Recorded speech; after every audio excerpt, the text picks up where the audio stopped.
makes us strong enough. You and I, you and I.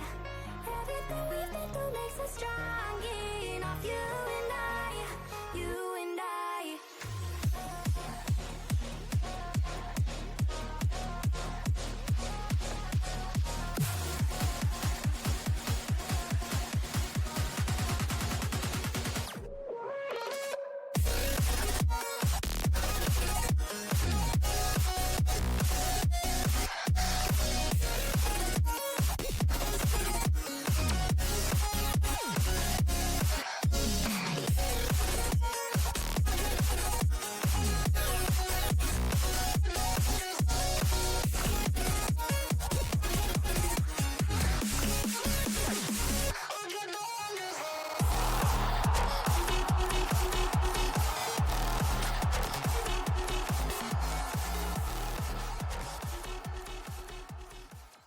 Person. Wanna Hello, strike everybody. Oh God, Wow. I'm stuck. Hi. Why am I I'm up? stuck. Why am I up here? Oh, I'm God. over here. Hi. No, I'm down here. Hi. Hello, What? everybody. Welcome to RFDL. This is Swiss round 4. I'm Ecliptic Fades. I'm here with Aerolax, Docky, Hi. and Firestreak today. As usual, how are we doing today, guys? What was that? I don't know. Somebody had the hiccups. Oh no. Oh dear. Well, Fade. what? I think it's the time of the stream for me to tell you Oh God, here that we it's go. too early for this. Oh Fade. my It's God. early in the morning. See, this is... Can I get some East support in the chat here? Because these West players over here thinking 11 a.m. is too early. It's Too early. absolutely wild to Yeah, me. honestly, just move east. Yeah, honestly, No, just change time absolutely zones. not. Just change Yeah, the time zones. No. Heck, Fire doesn't even have daylight savings time, and he still thinks it's too early. Like, come on, man. What are you West doing? Coast. Actually, yeah, that's fair. His time Way zone's the too early. weirdest one of all. Anyway, guys, welcome back. This is Too going early. to be Swiss round 4 today. We're going to be getting through the rest of Swiss this entire weekend. We're going to be doing all of round 4 today and all of round 5 tomorrow. So by the end of the weekend, we will know who is in playoffs and who's going to be playing against who in the first rounds of next Saturday. It's the second to last weekend of RFDL Season 1, guys. How does it feel? Oh my. That's good. Wait, who are you people? Where am I? The memory is Um. already going strong for Aerolax today. That really figures. Well, let's go ahead and take a quick look at how we got to this stage so far by looking at our official Swiss bracket for this season. And of course, obviously, we know that we were going to do some more league play, but we ended up doing Swiss instead as people wanted this season to end a bit quicker. We've gotten through 3 rounds of some difficult matches and a couple of unbalanced ones, that to be said. But Fox Clan against Big Dragon Squad last week, ending in that 3-0 for Big Dragon Squad. So they've proven that they want to stay in this league as long as possible, and they wanted to force some extra matches to be done today and possibly tomorrow. That all depends on this Fox Clan Black Bunny Gaming match that you will see later today. If Black Bunny Gaming wins that match, then Fox Clan and Black Bunny Gaming will cause an extra match in that round 5. So we'll have 3 matches for you tomorrow instead of just 2. Meanwhile, Cloud9, Big Dragon Squad, Protogen Rebellion, and Twisted Tales all going to be fighting for their lives today in the first couple of matches of the day. And on the other end of it, X3 Tactics, Luminosity, Awapta Gaming, and Gentle Paws are going to be playing for their playoff spots today as well. So there are going to be at least 2 teams in and 2 teams out at the end of the day, guys. I'm excited. I'm ready for some good Rocket League. What about you guys? Yeah, I am as well. Like, kind of just looking at the matchups here, it's definitely going to be very, very interesting. Kind of seeing those squads perform, because I know at least for the Lumosity X3 tactics, we saw that X3 had a roster change, and I believe the only time that Lumosity went up against them was in week 2 with their old roster, so that's a completely new matchup that we've never seen before. Yeah, the same with, I believe, Claude 9 and Big Dragon Squad. I think that's one that we haven't seen before. Daki, has Awaptic played Gentle Paws with Pictus yet? No, and we haven't played with Bunky either, so it's kind of new altogether. Yeah, so we've got a lot of changes going into this round number 4. Very exciting to see. Fire, what match are you looking forward to the most, barring your own match? I was about to say, am I not allowed to choose my own fade? Because Yes. Obviously not. naturally, that one's going to be entertaining, guys. You won't want to miss it. So stay tuned until the end of the stream for sure. Shameless plug there. But, oh, that's a good question, Fade. Putting me on the spot here. And I think, honestly, that Fox Clan Black Bunny game should be really exciting to see. I think it should be a good matchup. Yeah, I'm definitely excited for that one as well, because it's like, I believe that is our matchup that's currently Fox Clan is 2-1, Black Bunny is 1-2. Yep. So if Fox Clan wins that, they're on to playoffs, but Black Bunny is out. So Black Bunny is going to be fighting for their lives, whereas Fox Clan doesn't really have as much of that stress for them playing. So it's definitely going to be a difficult matchup for them. Yeah, Daki, what about you? What are you looking forward to today? I mean, they're stealing my answer. That's going to be interesting. I think mostly just because every single one of those Black Bunny games has gone to Game 5. Like, they've all been incredibly close to win or lose. So I think no matter what, it'll be really, really good. But yeah, it's really up to the cards there. Like I said, it's gonna be really tough. But I also am really looking forward to that Lumosity X3 matchup. I think that'll be interesting. So I think this will be a real good test for that X3 team. And also a test for Lumosity to see if they're able to kind of come back from their loss against Dig, which I know they kind of want to prove that they can. So I'm excited to see it for sure. Yeah, Personally, I'm actually excited for a match that I don't think anybody has said yet. Protogen Rebellion versus Twisted Tails. We've been waiting to see if Twisted Tails can get some results here in the Swiss and in League play in general. They only really had that one win against Gentle Paws in League play, so we've been thinking that they're going to be getting something soon, but they had a bye last week, and they're going to be playing against the Progen Rebellion squad that looked kind of weak last week. They did have a good series against Awaptic, but their accuracy was... It was accuracy, I guess. That much can be said, but I want to see if they've been able to fix those issues this week. But Twisted Tails, I think if they haven't fixed their accuracy, I think this is a good chance for an upset, and maybe Twisted Tails can find themselves in round 5 later on today. That's going to be the second match played today. But before we get to that one, we have one game to start off the day, and it's my own. So we're just going to start talking about that one immediately. Big Dragon Squad versus Claude 9, with lives on the line. Both of these teams 1 and 2 in the Swiss right now, and both teams hungry to make it to round 5.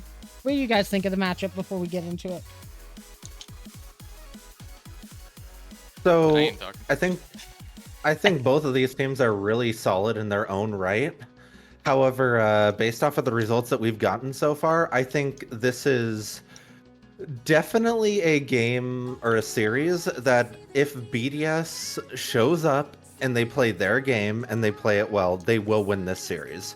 So I think the series is in I guess not like completely in their hands, but they definitely have control. And if they play their game, I think 9 times out of 10, the series will go in their favor. Just because that team, when they're playing well, I think is the best team in the league potentially. So I don't know, what version of BDS are we going to see today? And I'm excited to see. That is definitely a very good question, but yeah, just these two squads, like we've always seen Cloud9 as just like a very, I feel like very just, how do I put this? Like a very solid team is what I want to say. Whereas BDS can definitely have like their ups and downs. Like I feel like Cloud9 is very solid, very consistent, whereas BDS has a bit more fluctuation, but can also pop off at a moment's notice. So it's really kind of just, it really depends on just how the teams are feeling today. That just kind of dictates how that match is going to go. Yeah, I'll agree. Docky, any other points that you want to bring up before we talk about the teams? No, I think they basically covered it. It has the potential here to be really interesting. It also has the potential to be really one-sided depending on who's playing well and who's not. So all at this point I can do is wait and see. Well, let's go ahead and talk about the teams and see if any of those opinions do change throughout. Let's go ahead and talk about a big Dragon squad coming in here. They had a rough start to their Swiss with a forfeit and then losing to Protogen Rebellion in 4. But last week, coming in big against Fox Clan with a 3-0. If they play like that again, definitely scared for Cloud9 as they were at their top of their game during that match. Reverb, Meezer, and Rue the Fuzzy coming in once again to try and protect their lives here in the league. Yeah, and this is definitely going to be an interesting matchup because, as I sort of mentioned, like BDS definitely has like a very, very high skill ceiling, but then like we can also see sometimes when they're playing, just sometimes their shots just aren't being put on net just for whatever reason, which can really hinder them. So it's really, I feel honestly, kind of this whole match really is kind of up to how BDS is playing, because Cloud9 is definitely a very, very good team, but if BDS is popping off like they did against Fox Clan, it's definitely going to be difficult for Cloud9. So, Reverb, definitely a good player. I got the chance to play ranked with him and Static earlier on the week, and those two were like goobering and messing around like they always do together. But despite that, and despite them pulling me, who's definitely should not be in GC1 lobbies, we only went -1 over the course of an hour. So Reverb definitely playing really well, especially when he locks in. And the rest of that squad is a great supporting cast for Reverb. So if they're playing well, they'll do fine, I'm sure. So we'll need to see what version of them we get today. But this team, honestly, kind of goated, not gonna lie.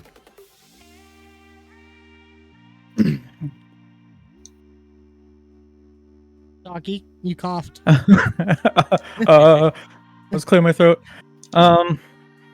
Yeah, I think they had a little bit of a rut early on in the Swiss, like you mentioned, and it seems to be that they have broken free of that, which for anyone having to go up against them is a little bit terrifying. They're kind of back in that when they first formed and were just beating everybody form, which.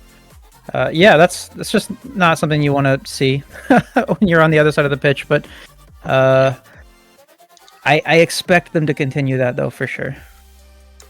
Yeah, I mean, Reverb and Meezer have always been, one of the duos of the league, I would say, that has been showing up recently. Their passing plays are phenomenal, and they're very hard to defend. So we're going to have to see what Cloud9 can do to play against that. And talking about Cloud9, going to be a little bit of a roster change today, and this might be where opinions differ a little bit. As you can see, no Voltic today. Oh. It's going to be Factual Fades, and Rex is coming in as the sub for Rex the Quad GOAT. 9. So, that being said, I'm just going to come out there and say it. Cloud 9 losing basically their striker in Baltic and not able to find a GC2 sub. So they're bringing in Rex, who, while he is very offensive heavy and pretty demo chasey, according to himself,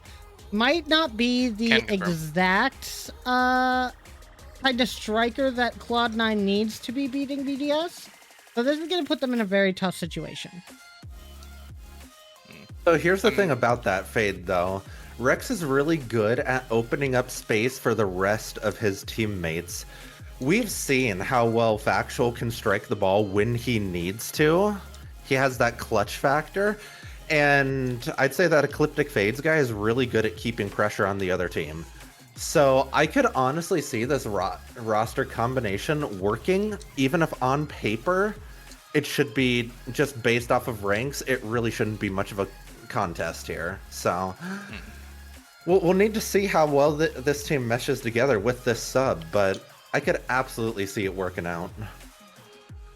Yeah, and of course, you know I gotta say it, but Rex absolutely goated, and I can definitely confirm fire. Like, Rex's playstyle is very much just disrupt the other team heavily. Just like there's a reason why Rule No was considered the demo team of last season, and it was solely because of that guy. Like, my goodness. So sometimes when playing on the field with him, it literally felt like I was playing on a minefield. But yeah, like in terms of like how this roster will do, it's definitely going to be interesting because I feel that obviously Rex has that disruptive playstyle. I feel that Fade also has that disruptive playstyle, which, like, on one hand it might be good because it adds even more disruption. On the other hand, it might start clashing. So it's definitely going to be interesting kind of seeing how specifically that duo of Rex and Fade collides. However, I do know that they have played a hefty amount of games together, so they probably have at least some sort of chemistry between them. Yeah, I mean, it is quite unfortunate. I think there's no getting around the fact that this is, I mean, not significantly, but significant enough that it is under budget, to a point where it can be an uphill climb for sure to face again, especially it's a team that's as, you know, you have a GC2 and GC3 that you're up against, and that's going to make your life a little bit harder. So the game plan for sure is going to have to change and be entirely team oriented. It's really not going to be able to rely on any one person to be the main player on that team, and that's possible. I mean, I've seen crazier things happen in Rocket League. Anyone can win on any given day. Just depends on performance and exactly how well you're orchestrating along with all of your guys. And you know, you have guys that have roles here, and I think they can perform them pretty well. It just kind of comes down to if they're able to do so in an efficient way, and I think that they can. But I think there is, unfortunately, just there's no getting around the fact that it is going to be an uphill battle for sure. But I think it's interesting, and I'm interested to see if they're able to do that. Yeah, I'm definitely interested too, and also, like, you kind of mentioned an interesting thing there that, like, Voltac is like the main striker of that team, but with him gone in favor of Rex, I'm actually, like, kind of thinking about it right now. We might actually see Factual step up and be that main striker of the team, because just again with the disruptive power of both Fade and Rex, I feel that Factual stepping up and just causing all the chaos on the opponent's net, it'll definitely be a very, very formidable team to go up against. But it's just a matter of actually doing that, because we all know that Factual, while definitely very solid on offense, tends to be a bit more passive. Yeah, I agree with all those statements there. I think you're just about ready to get into this match, guys. So, without further ado, knowing the teams, knowing what they're playing for here, time for predictions. Let's start up on top with Aralax here and go around. I'm not going to give my own prediction because I'm in the game, but Why not? Aralax, what do you think is going to happen here? Who moves on to round 5? Who moves on to round 5? That is definitely... Oh, that's a good point, because it is an elimination match as well, so that'll definitely have a factor. But you know I gotta rep it. I gotta go with Cloud9, because I'll just Rex goated. Like, come on.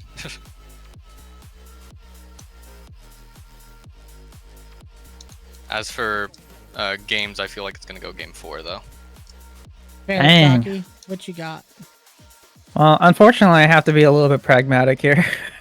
As much as I'd love the Cinderella story to be true, I think that uphill battle, that mountain's going to be a little bit too steep. They probably don't have their climbing gear, and unfortunately for them, I think they are going to fall all the way down to the bottom of the mountain and out of the Swiss bracket. I am going to give this to BDS, and I do think they take it in a sweep, unfortunately. But I do think it's going to be fun to watch, though, regardless. Dang, I'm really going to be playing the middle ground here between you two. Okay, so I don't think this series is going to be... I do think it's going to be somewhat one-sided in favor of BDS. But despite that, I think just the sheer amount of disruption we're going to see Cloud9 throwing at BDS, I think they do take a game because of it, but I don't see them getting too much more than that. So I'm going to say Cloud9 does get a game to hang their hat on despite the difficult circumstances, so they won't be too disappointed in that. But I do think they lose in 4, so BDS winning. All right. Well, with that being said, guys, it is time for the match. I will preface the match real quick by saying apologies, but this is going to be a replay match, so... expect it to be a little bit more fast-paced than our normal matches going into the rest of the day. Not going to have any goal replays of the sort, so just bear with us with this game in particular. But that's only going to be the first match of many today. But let's get started with the first elimination match. Cloud9 and BDS both playing with their lives on the line. Who makes it in round 5? And who gets eliminated from RFDL Season 1? Take it away, Fire and Docky. So, Docky, I think we gotta start this off right by pointing out that it's too early in the morning for this. It's way too early. But despite that, Reverb and Misa are ready to play. Both of them swinging for the fences early, but not quite converting on that offensive opportunity. A little fake coming out from Cloud9. Factual trying to apply pressure. You see Rex trying to put the shot on net, unable to do so though. Now BDS with possession is going to hit this forward. Reverb up for the ball. Reverb trying to get the double off a corner wall, unable to put that one on target though. Factual playing it into the corner.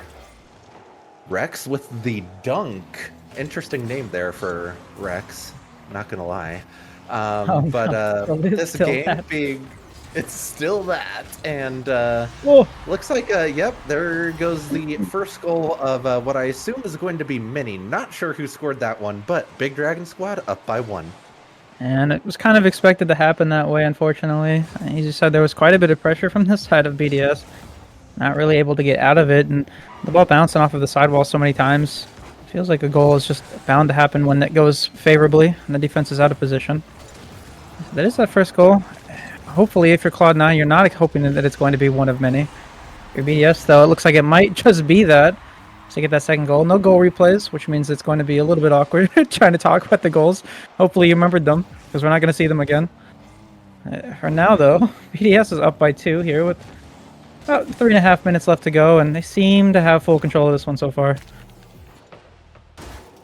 Yeah, and I think a little bit of an understated aspect of this Big Dragon Squad team is that, if I remember right, Rue the Fuzzy has been playing a bit of ranked lately, and they have ranked all the way up to Champ 3, which is a huge improvement for them, going from Diamond 3 to Champ 3 in the matter of a few months here, and I think that definitely adds a new layer to this team, which they didn't even have in the middle of the season. So they're playing like they were in the beginning of the season, except even better because their theoretical lowest ranked player has made huge strides this season.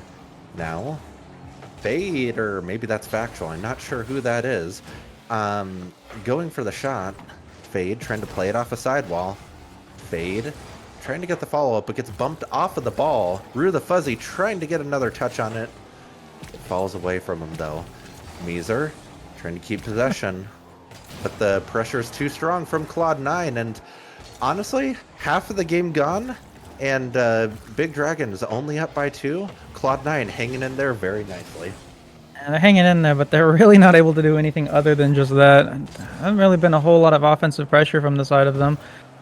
It seems like they've been losing a lot of those midfield battles, which has allowed BDS to just take full control in the offense.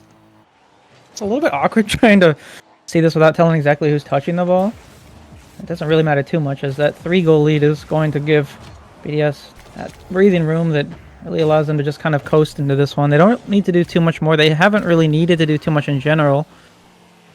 Cloud9 having some glimpses of life every once in a while, but just really not able to take full control. It seems like they're just getting outpaced a little bit.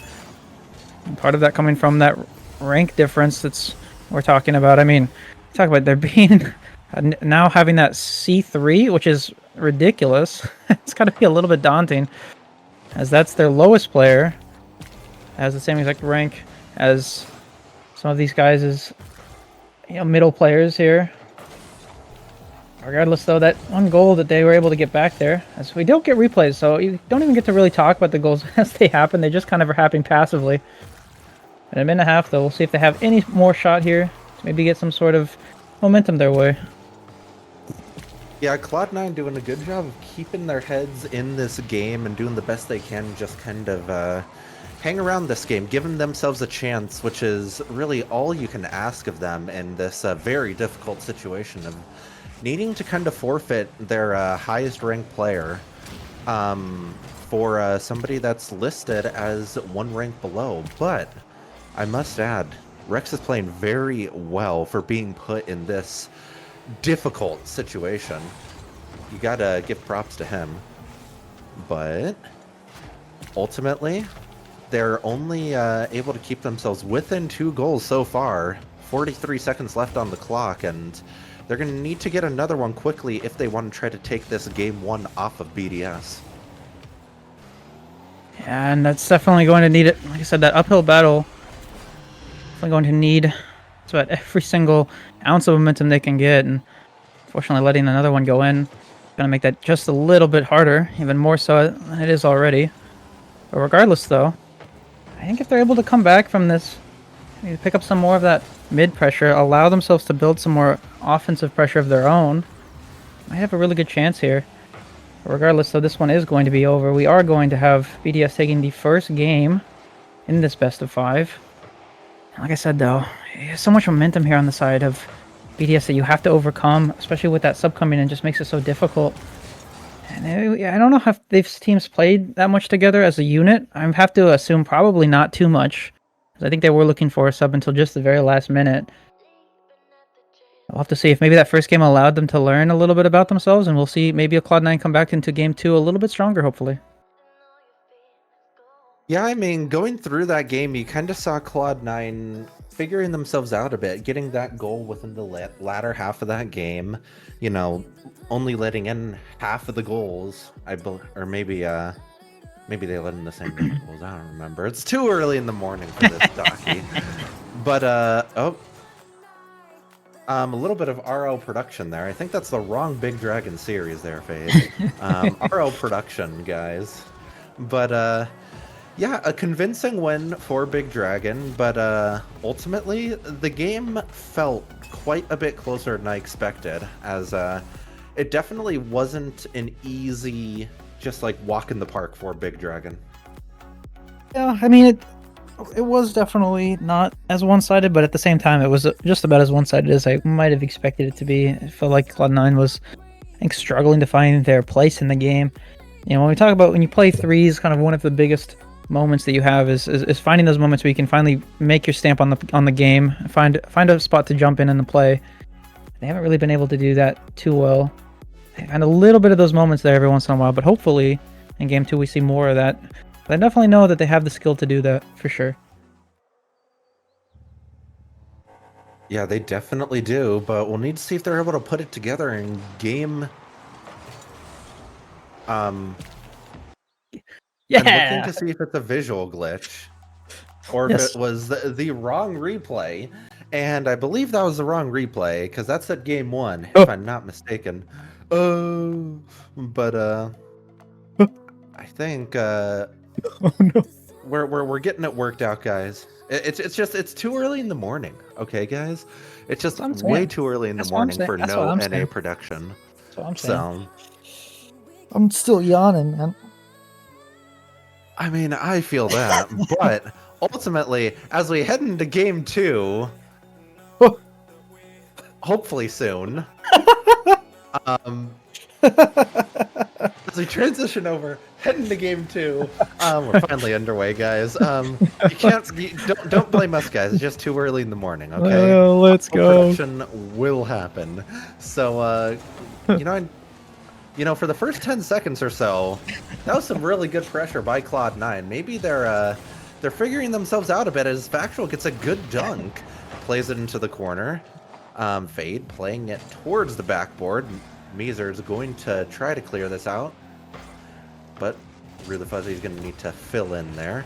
Factual playing it forward. Rex trying to take control, ends up banging it high. Factual able to get the follow-up. Reverb with a good wall catch, trying to get it forward. He gets it over a couple, but there is still defense back. Factual getting a good save there, and Fade is going to play this out. But it's low to middle. That's going to be dangerous. A double attempt, but no dice on that one. Cloud9 holding the game as a tie game 1 minute into this match. Yeah, it's a little bit unfortunate too from the side of Cloud9 though, unfortunately. I said unfortunately. But they had maybe a chance of a counterattack there. I think that both Reverb and Rue there were kind of expecting that double T there land more awkwardly. So they were pushed up a little bit, but unfortunately it just goes to the right side of the field and there's just no one there to push on it, which means the Big Dragon Squad is just able to take the ball back, push it into offense immediately afterwards. Which, I mean, that can be really exhausting if you're trying to be a defender here, as this one might be an opportunity, but that ball's just going to go all to the side of the net. I can't speak because it's so early in the morning. But the so far though, it's been a lot of BDS here. There's been a few opportunities from Cloud9, but it just feels like maybe it's a little bit of a miscommunication. So that one surely should be a goal there for BDS. It is going to be. When there's no one really there from the side of Cloud9 able to get back to it, we're not able to see it again. Again, this is replay, so no goal replays, which is, like I said, a little bit awkward. So bear with us here. Regardless, though, it seems like BDS is just going right back to what they're doing in game 1. And if you're Cloud9, you really need to start maybe trying to put a stamp on it, as Rex almost gets a really nice air dribble into one, but it is going to be saved away. Definitely, though, I think, Fire, you mentioned that there has been more opportunities this game from Cloud9, and I have to agree with that. They've been on offense definitely more often than they were in that first game already here in game number 2, about halfway through. It is only a 1-goal game, and Cloud9 looks like they might be able to actually take this one and make this one a little bit closer than the one before. Yeah, that was a pretty mechanical play attempt by, I believe that was Meezer in the Jurassic Park car, but unfortunately for Meezer, that's not going to end up working out for them, as Fade is going to play this off a sidewall, bangs it forward. That's going to be on target, but not too threatening for Big Dragon. Maybe it wasn't on target, but it's too early in the morning for me to judge that, Docky. As we see that disruption being trying to be converted by Rex, but the clear will ring out, and it's going to be right back on the Cloud9 half of the field. There's a demo on the back line. Not sure. I think they demoed Rue the Fuzzy, as Fade goes for a pretty tight angle double. Almost gets it, but the defense is there to clear that away. Rue the Fuzzy playing it into the corner, trying to progress this forward. No boost, but getting the wall dashes to keep a 50 in the picture, and that's going to allow it to drop to their teammate, which is going to keep the ball on the Big Dragon half of the field. Now Rex trying for the Ooh, dunk. Rex my. gets the drop dunk, and I mean, Docky, I think that was Tekka's. This is crazy. I mean, that's exactly what you needed from this Cloud9 team. They've had opportunities, they just haven't really been able to do anything with them so far in this game. You get enough of them, and surely some of them will start to fall in the back of the net, and that's exactly what we've seen so far. So happy to see them. They've held. Not only have they held BDS to just 1 goal after giving up 5, I think, in game 1. They've done a very good job of not only doing that, but being able to create some offense of their own, getting that 1 goal to equalize. But that does mean they're going to have to stave off some of this pressure from BDS and try again to get that goal. They definitely need another one, obviously, if they want to win this. They don't want to give up one of their own, and they are going to do exactly that, unfortunately. That's a rough 50 in the corner there. It goes directly in the back of the net, and that was the last man. It means there was no one there to save that one. No replay. Again, I'm going to mention that every time because it is awkward for me, and it's so early in the morning. But regardless, though, 30 seconds left. That's not a lot of time here. If you're Cloud9, it's definitely not impossible. That's a nice attempt from Fade. They've had so many good looks, just not able to really get there. Every single second that clicks, it goes off, ticks off the clock. That's the word I was looking for. Man, it's so early in the morning, Fade. Oh my goodness! I was misspeaking the whole time. And this is really good pressure from Cloud9. They're going to need to keep it up if they want to end up taking this game. They have an opportunity, but just a little bit late to that. And Big Dragon is going to hang on for that game, putting themselves up. Or I guess they're putting Cloud9 in a triple match point position. And this rank differential, Docky, I'm not sure if that's quite possible for Cloud9. But if there's any team that can do it, Cloud9 has a bunch of East players and an EU player. And I'm not sure where everyone from Big Dragon is, but I think Reverb is a central player. So it might be a bit early in the morning for them, Doc. I guess I'm making that joke. I feel like I've made it like 30 times now, but I'm going to keep making it because it's so early in the morning. But regardless, I mean, I have to agree. I mean, this is what I talked about before the series started. They really do have an uphill battle here, and I think that's shown in that game number 2. They had a good look there, and they had a few good looks, but they had to fight so hard for every single one of those looks and the goal that they got, and they just weren't given a whole lot of them.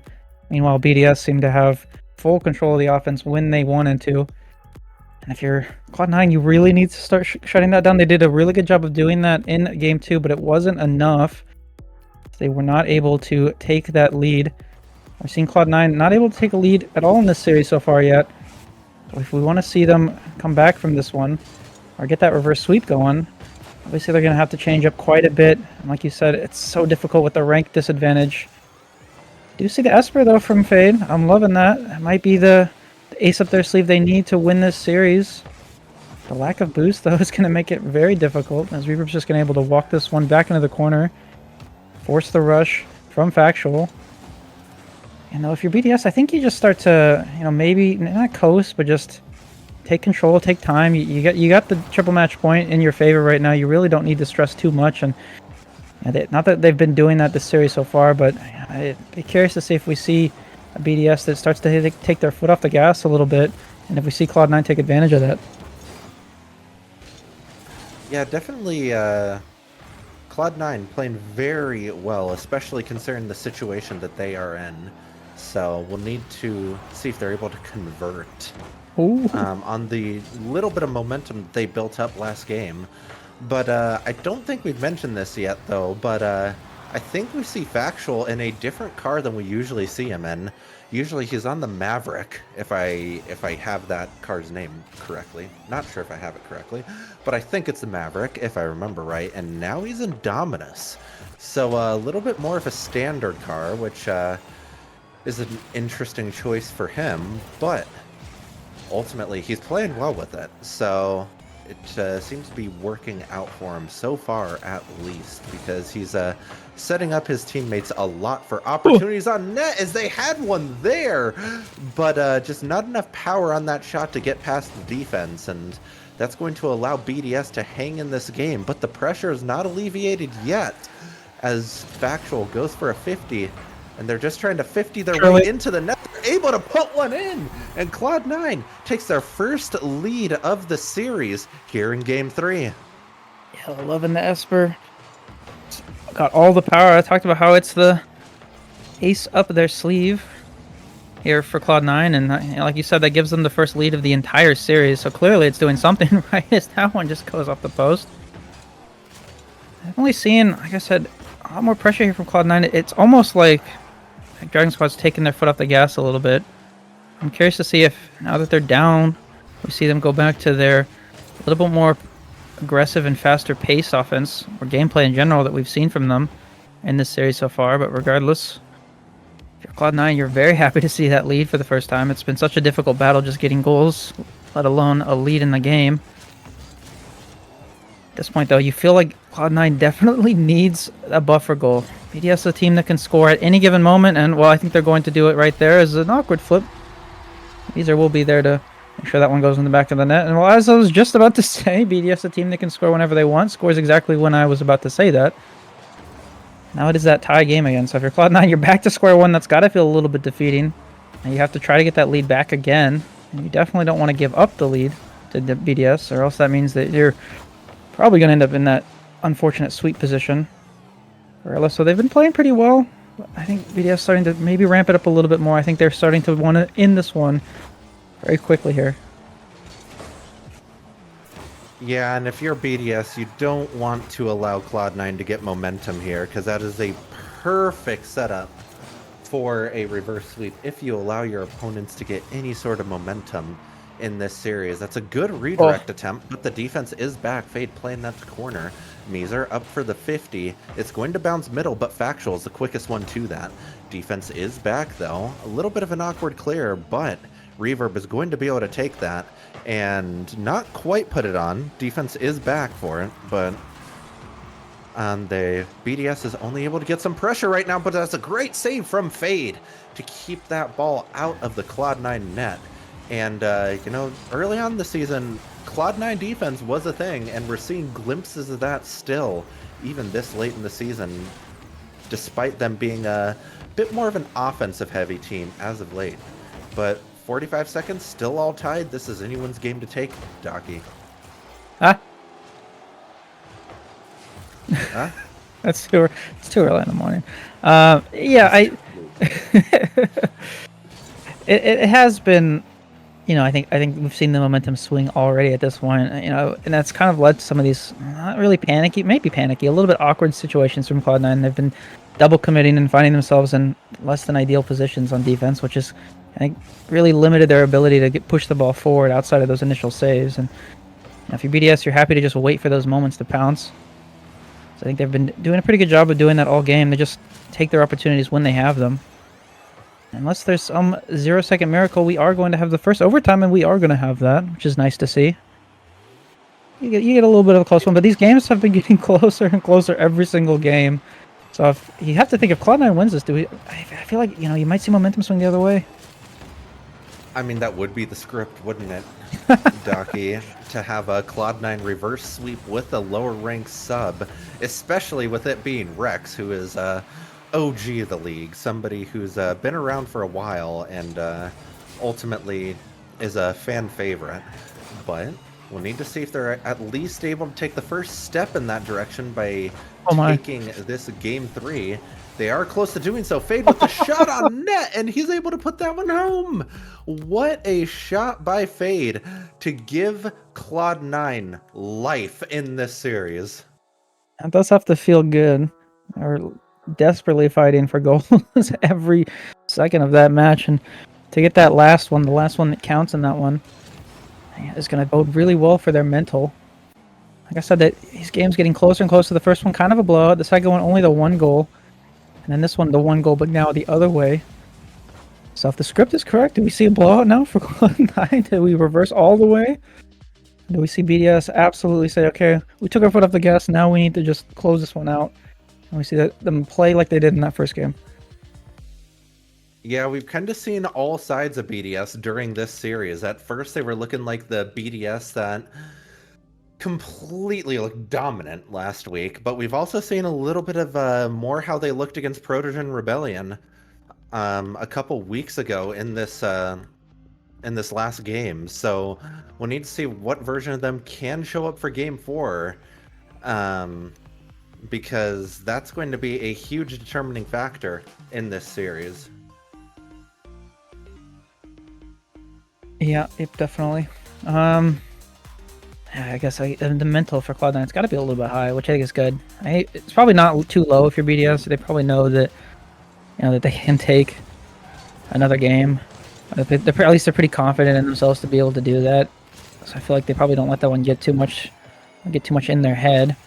But this would be a really good opportunity to maybe make a crack in that if you're Cloud9 to come out of this one scoring first and early.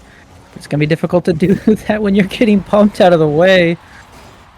BDS taking that first goal early on. If you're Cloud9, that's what you wanted to do, but BDS says they're going to take that one.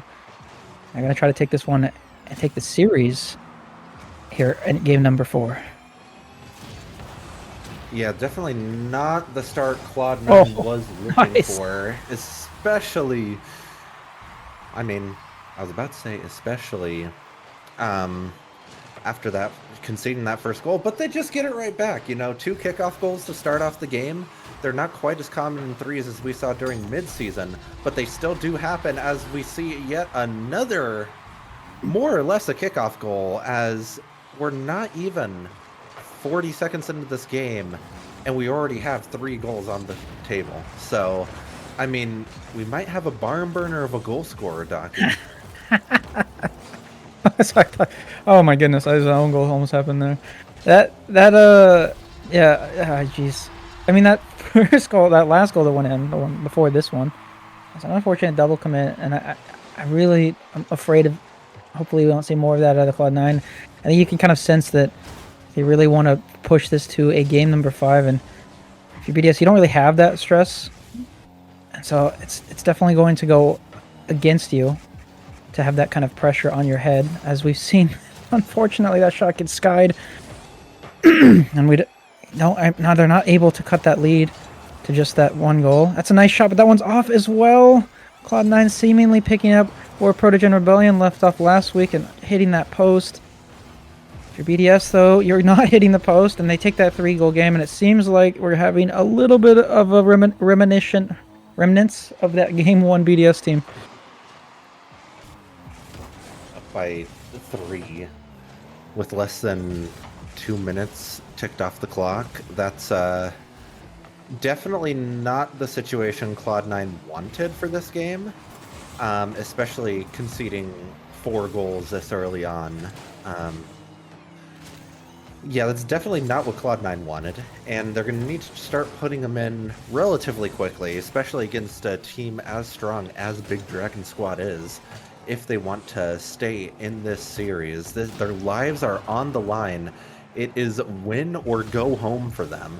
So they're definitely not going to be wanting to give up any more goals in this game, because that's just going to make their lives that much harder, as Fade seems to not quite get that memo, as he almost dimed up a perfect pass to the opponents to give them a goal, but they're unable to capitalize on it, and now we have some Cloud9 offense. Fade keeping his team in this one. Maybe a little bit of a makeup goal for almost giving one up there. And yeah, that brings Cloud9 within 2, and that's exactly what they needed. Nope. Now it's a 3. We're back to 3. Oh, I just jinxed like that. it. I'm sorry. I'm sorry. Caster curse, guys. Caster curse. We get a scuffed replay. We get the scuffed curses out as well. And yeah, I mean, it's unfortunate. It's really unfortunate not be able to see those replays too, because I was curious to see how that last goal that Cloud9 got kind of happened. It seemed like a miscommunication that ended up going Cloud9's way, and then immediately after that, some kickoff shenanigans to get that goal back immediately. But yeah, that 3-goal lead being back in BDS's favor here with just under 2 minutes, that is quite the task here. It might be 4, it's not going to be 4. Cloud9 not giving up yet. They have not decided to let this one get ahead of them, but I mean, I don't know. It's just got so much work to do here. Come back from this one, and it's even more difficult now if you're on defense. What feels like a majority of this one is that one almost a goal there. Factual was there to save it, but I mean, you gotta. Well, okay. I spoke too soon. It's a 4-goal game though. Yeah, Docky, this is a tall order for Cloud9 at this point. And this is dire situation, especially with the unfortunate situation they find themselves in. But, you know, we said it. If BDS shows up and brings their A game, even with Cloud9's full roster, I'd say they'd still have be the favorites in this one. And with a minute left in this game, Cloud9 down by 4. This one more or less kind of feels like it's over, but honestly, hats off to Cloud9. Oh, no. They came here and they brought the fight to them. As we see some last-second offense from Cloud9, unable to put it away, but they're definitely not just laying down in this game. They are going down swinging right now, which is exactly what you want to see, Docky. You want to see them go down swing if they are going to go down, and honestly, this, especially with a performance that was as strong as I feel Rex's was during this series, as well as Fade's and Factual, like, they didn't have a poor performance, and honestly, this is a team that will be talked about for quite a long time in future RFDL seasons. Yeah, definitely. I'm going down swinging for sure, but punching nothing but the air, unfortunately. As this one is going to hit the ground. And, well, it's 3-1 BDS. They're able to close it out in 4. Make it look easy. And definitely an uphill battle. Like I said, it was a monumental task. A very large mountain to climb if they wanted to overcome and force the upset. They're not able to do it. They do fall down all the way to the bottom and out of the Swiss, which means we do have our first exit of the day, as Cloud9 is going to see that 1-3. BDS, though, moving on to 2-2, which means they are going to make it till tomorrow, and we're going to see them win or go home to make it or break it into the playoffs, which is exciting, I think, for them. They had a rough start, and they're coming back hard. We'll have to see, though, but for now, that is the first one done. Anything else to add, Fire? I don't really have too much to add to that, Docky, other than, honestly, putting you and me on a cast for the first game in the day might have been a bad idea because it's too early in the morning, Docky. It's cursed. It's way too early in My the morning. brain isn't working. You know what isn't too early in the morning, Docky? Although it might be just slightly too early in the morning. I think the Protogen Rebellion and Twisted Tales game will not be quite too early in the morning. It's coming up next, and Docky, I am very excited to see it. So, without further ado, I think it's time to head to the break so we can get to that one faster. And we'll see you guys right after the break. Cranberry.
too far to say that we cannot pretend now. Was it never enough to have just everything you want?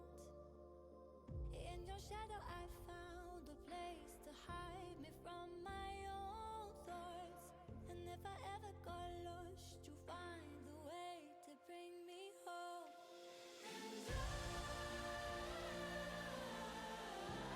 And I want something that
Hello everyone, welcome on back to RFDL Round 4 of Swiss.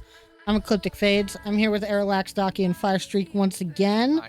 We just saw BDS move on to Round 5. They will be playing in their last match of Swiss tomorrow for a playoff spot on the line. It's win or go home at that point, so they've done a good job since going 0-2. Will they be able to get that final victory they need to clinch a playoff spot for next week? What do you guys think? BDS looking good? Yes. Yep. I mean, it's kind of hard to tell. I think. Obviously, they're playing good. It's hard to tell. I think if they're back to what we saw from them last week fully. There were some moments in there that were a little bit iffy, and I don't know if that comes from them just fully underestimating Cloud9 as an opponent, probably thinking that they had a pretty easy win there, so they didn't need to try super hard. I wasn't sure if it was that, but I definitely saw kind of glimpses of that stagnation a little bit.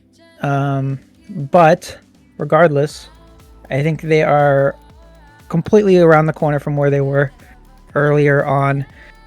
During Swiss when they looked a lot more rocky and a lot more shaky. So I think they've got their confidence back for sure, and I think that they're going to come into round 5 with a lot to prove, and I'm excited to see it for sure.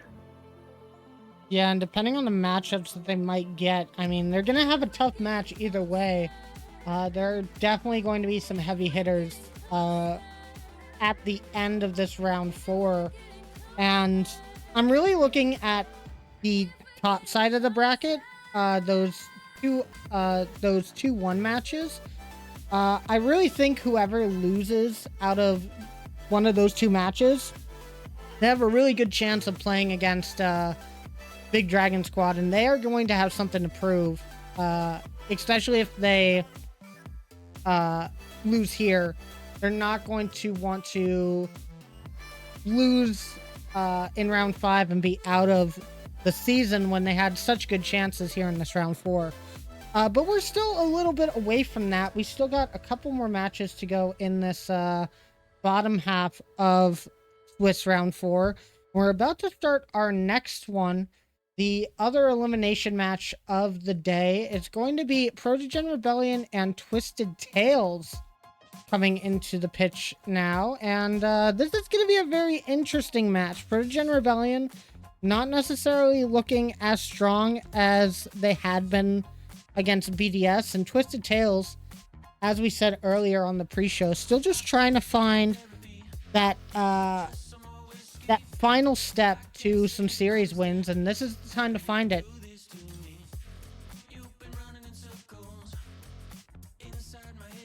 And yeah, both of these teams, came in as some of the lower-ish seeded teams, but both of them have things to prove. So we'll need to see if they're able to show up in the way they want and get things taken care of, because I know we've seen one of these teams basically practicing all morning, so we need to see how it works out for them. But I think we're set up for a good matchup.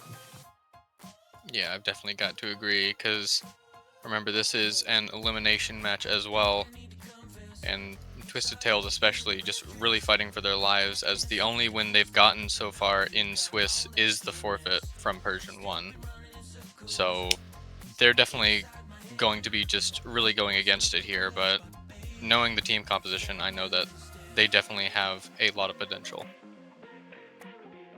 Yeah, I agree. This is the matchup of mental here for sure. A good W mental teams. And I'm also curious. You mentioned this is a team in terms of Twisted Tail that has been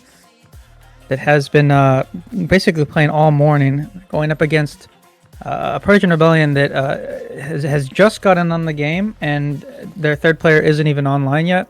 So I'm curious to see how that kind of like being like, all right, we're gonna grind, we're gonna get warmed up, versus hey, we're gonna get online and we're gonna play our match, and whatever happens. I will let you guys know that I'm in the lobby right now. And either one of Static or Turtles, and I think it's Static. Or actually, no, I think it's Turtles. Interesting card choice. That's all I'm gonna say on the matter. So that might be the energy that they're coming in with today. We'll have to see. But let's talk about these teams going into the match. First off, we'll talk Protogen Rebellion. As we have touted them, fan favorites. Definitely, I wouldn't necessarily say fan favorites, but most well-known team, I would say, here in the community. Static, Turtles, and Heavenly, with Rye as the manager. Rye having a good managing term for their first season of RFDL. Definitely going to want to see their team make it into the playoffs, but they've got a bit of a road ahead of them. This Twisted Tales team is not going to be an easy one, especially if Protogen Rebellion has not figured out their accuracy woes from last week. What do you guys think this team's keys to success are for today?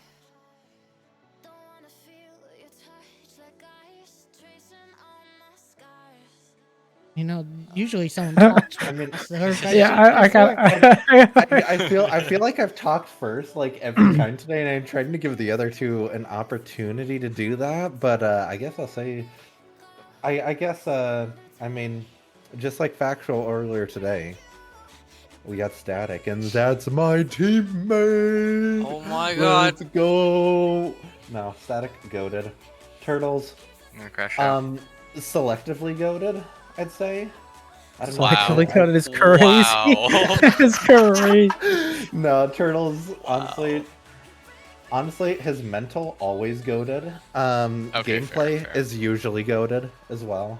And then Heavenly, I mean, we know Heavenly. Heavenly goaded. So, I mean, what else is there to say about this team? They're goaded. I mean, yeah, that is completely fair. And as was mentioned earlier, like, I've had the opportunity to sit in on the comms for this team a couple times, and every single time they're playing, like, they're never taking it seriously. They're just having fun, and honestly, you can't blame them. Like whether they win or lose, they go away from the match with a smile, and that's really what matters in the end. Yeah. I've got a grudge against this Protogen Rebellion team for ruining my day by forcing me to play 16 minutes of Rocket League straight in one match. But no, obviously they're very good, and they have the potential to play very well. I've seen that firsthand, and you know, if they're able to put some of those shots on net, you know, so maybe some of those 18 shots on net, I think they have a really, really good chance to take this one. But regardless, though, that, you know, they are having fun. You know, Static did stream that that matchup when we played it, and watching them from their perspective, they have so much fun. I'm a little bit envious of how much fun they're able to have during this league play. Yeah, but the other team that is playing today, they might be taking this one a little bit more seriously than Protogen Rebellion does. It's going to be Twisted Tales. And as we've talked about, this team has a lot of potential, but we just haven't seen them finish a match just on the right side of it. Liska, Skifty, and Golden going to be coming in here. And it's very surprising with Liska having such a good run during season 1, just to not find themselves in a very favorable position here in this Swiss. Golden and Skifty have been very good additions to the team, but they just haven't been able to find the final piece of the puzzle to put it all together yet. And I think today, I mean, obviously today it's going to be one of their last chances. It's either move forward to tomorrow or they're out. So do you guys think that they're going to be able to figure it out today?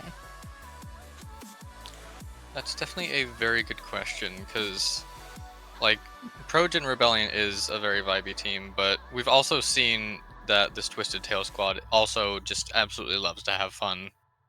And we've seen that mainly in the car choices. Like it's always just absolute chaos. You never know what you're going to get on the field. But as for how they play, we've had a lot of moments from them that have shown absolute glory. But just, it sometimes feels like, on average, that a lot of their plays just aren't really connecting as much as they'd want to. However, they have had plenty of time to kind of just figure things out, figure out what's going wrong, and maybe try and fix it. Or they might just be going into this game and having fun. Either way, I know that we're probably going to see some very good Rocket League on the field here. Definitely, and I mean, Arrow, usually you're the one that points this out, but Liska goated. I did. Yeah, he Okay. did. Okay. Bruh. It's too early in the morning. Okay. Oh my But, goodness.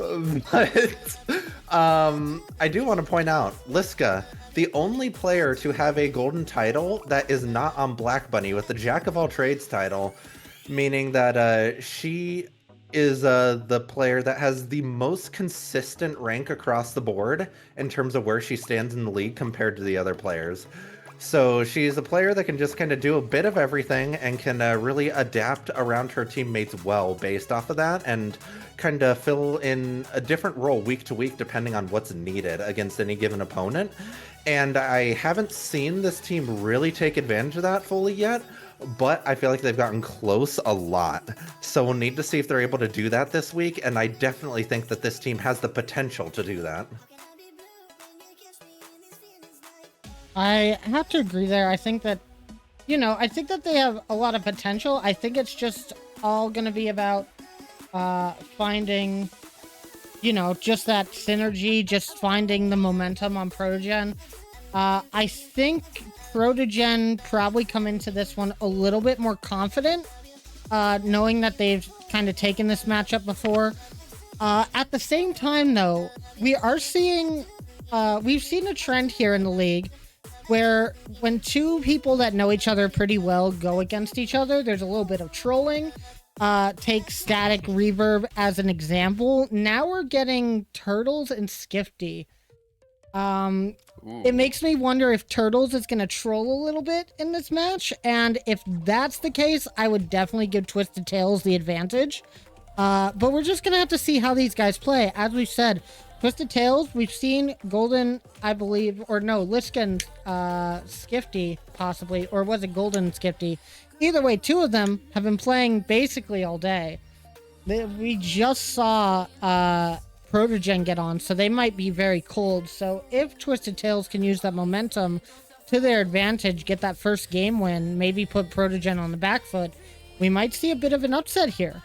But it is time, guys, to start this match. Just to let you all know, before predictions, this will be taking place on all US East today. So with that being known, time for predictions. We'll go in the same order as we did last time. Aerolax, you start us off here. Who do you think is making it to round 5? Because you like both these teams, so... Of course, thanks. This is a difficult one, because I mean, I kind of want to do something kind of cheeky and just say that both teams are going to win because both teams are going to have fun, but I'm sure that you wouldn't take that as an answer.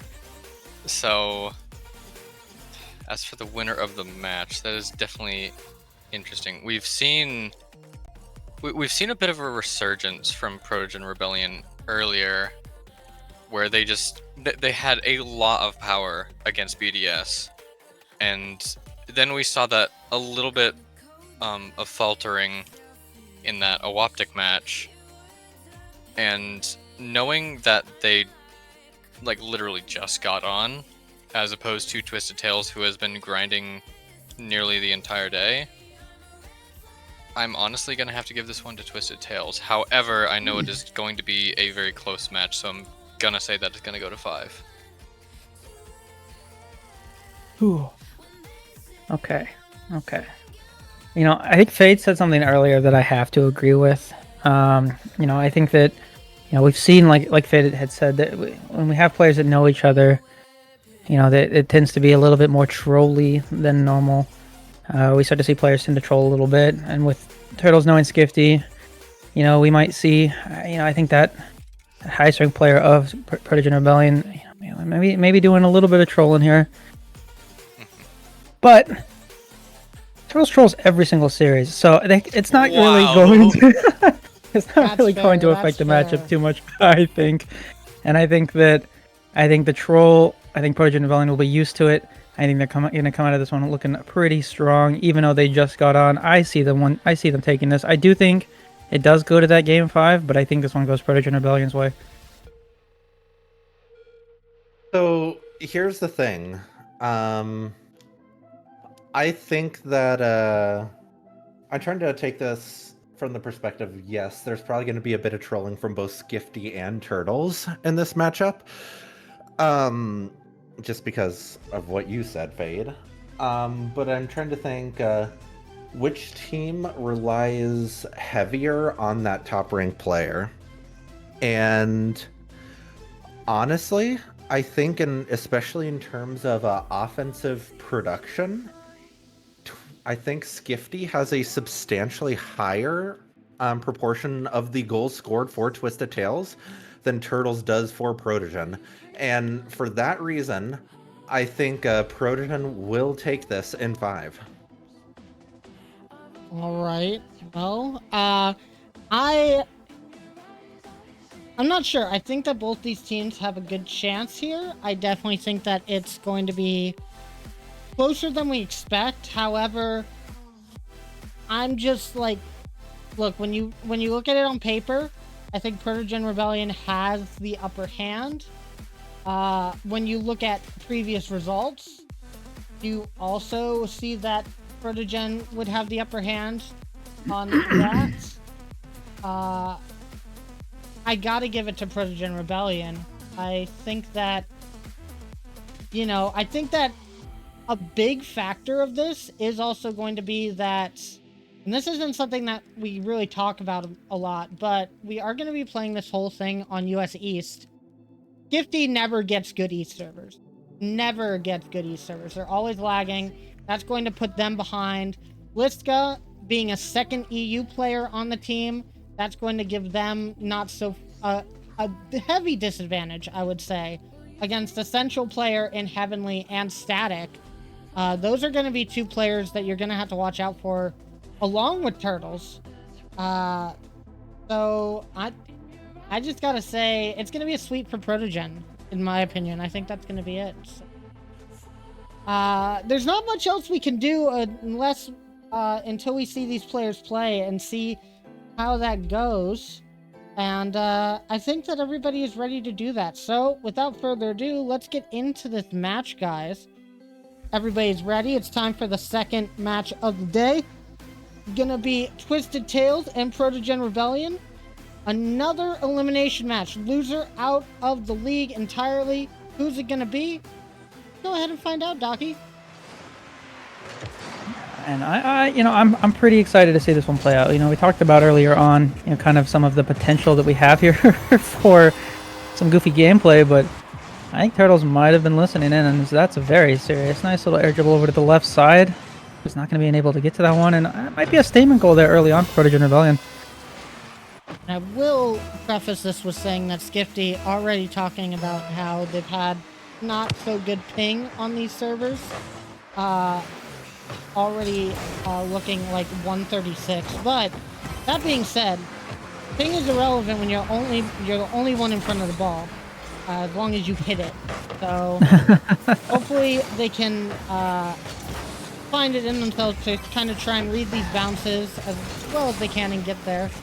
Unfortunately, not able to get to that first ball, and Turtles will be able to put in an easy one for Protogen Rebellion. Probably the easiest that they will get all match. Now Skifty, see, getting that double tap. Trying to find some pressure here, but the rest of the team way far back. Not going to be able to put too much pressure on the ball. Now Skifty, demoed by Turtles, but does get the ball away in time. Liska, bit of a double tap on the sidewall, slowing down the pace of play. Static, playing that smart, going low, Turtles going high, and it seems like Protogen Rebellion is here for round number 5. Man, this is a scoring that they absolutely need. That's a nice little fake there from Static too, I think, to cause the defense to be a little bit more flat-footed than they would have been normally reacting to that jump. But Turtles able to take that one high, has good ball control too. This is a Turtles that, we said earlier, kind of just got on the game, seemingly having literally zero effect. As he's kind of been carrying this Protogen Rebellion team a little bit. Obviously, not a full carry. We've seen some really good team play as well, but Trojan Rebellion, you want to see Turtles be that primary shooter, that primary goal scorer, or at least playmaker for your team, as Turtles has been so far early on. Static might have a chance at a double here, but not able to get to the other side of the ball. That's just going to go off to the side. So Tails looking a little bit... we know they've been warming up, we know they've been practicing, but they seem a little bit off of it right now so early on.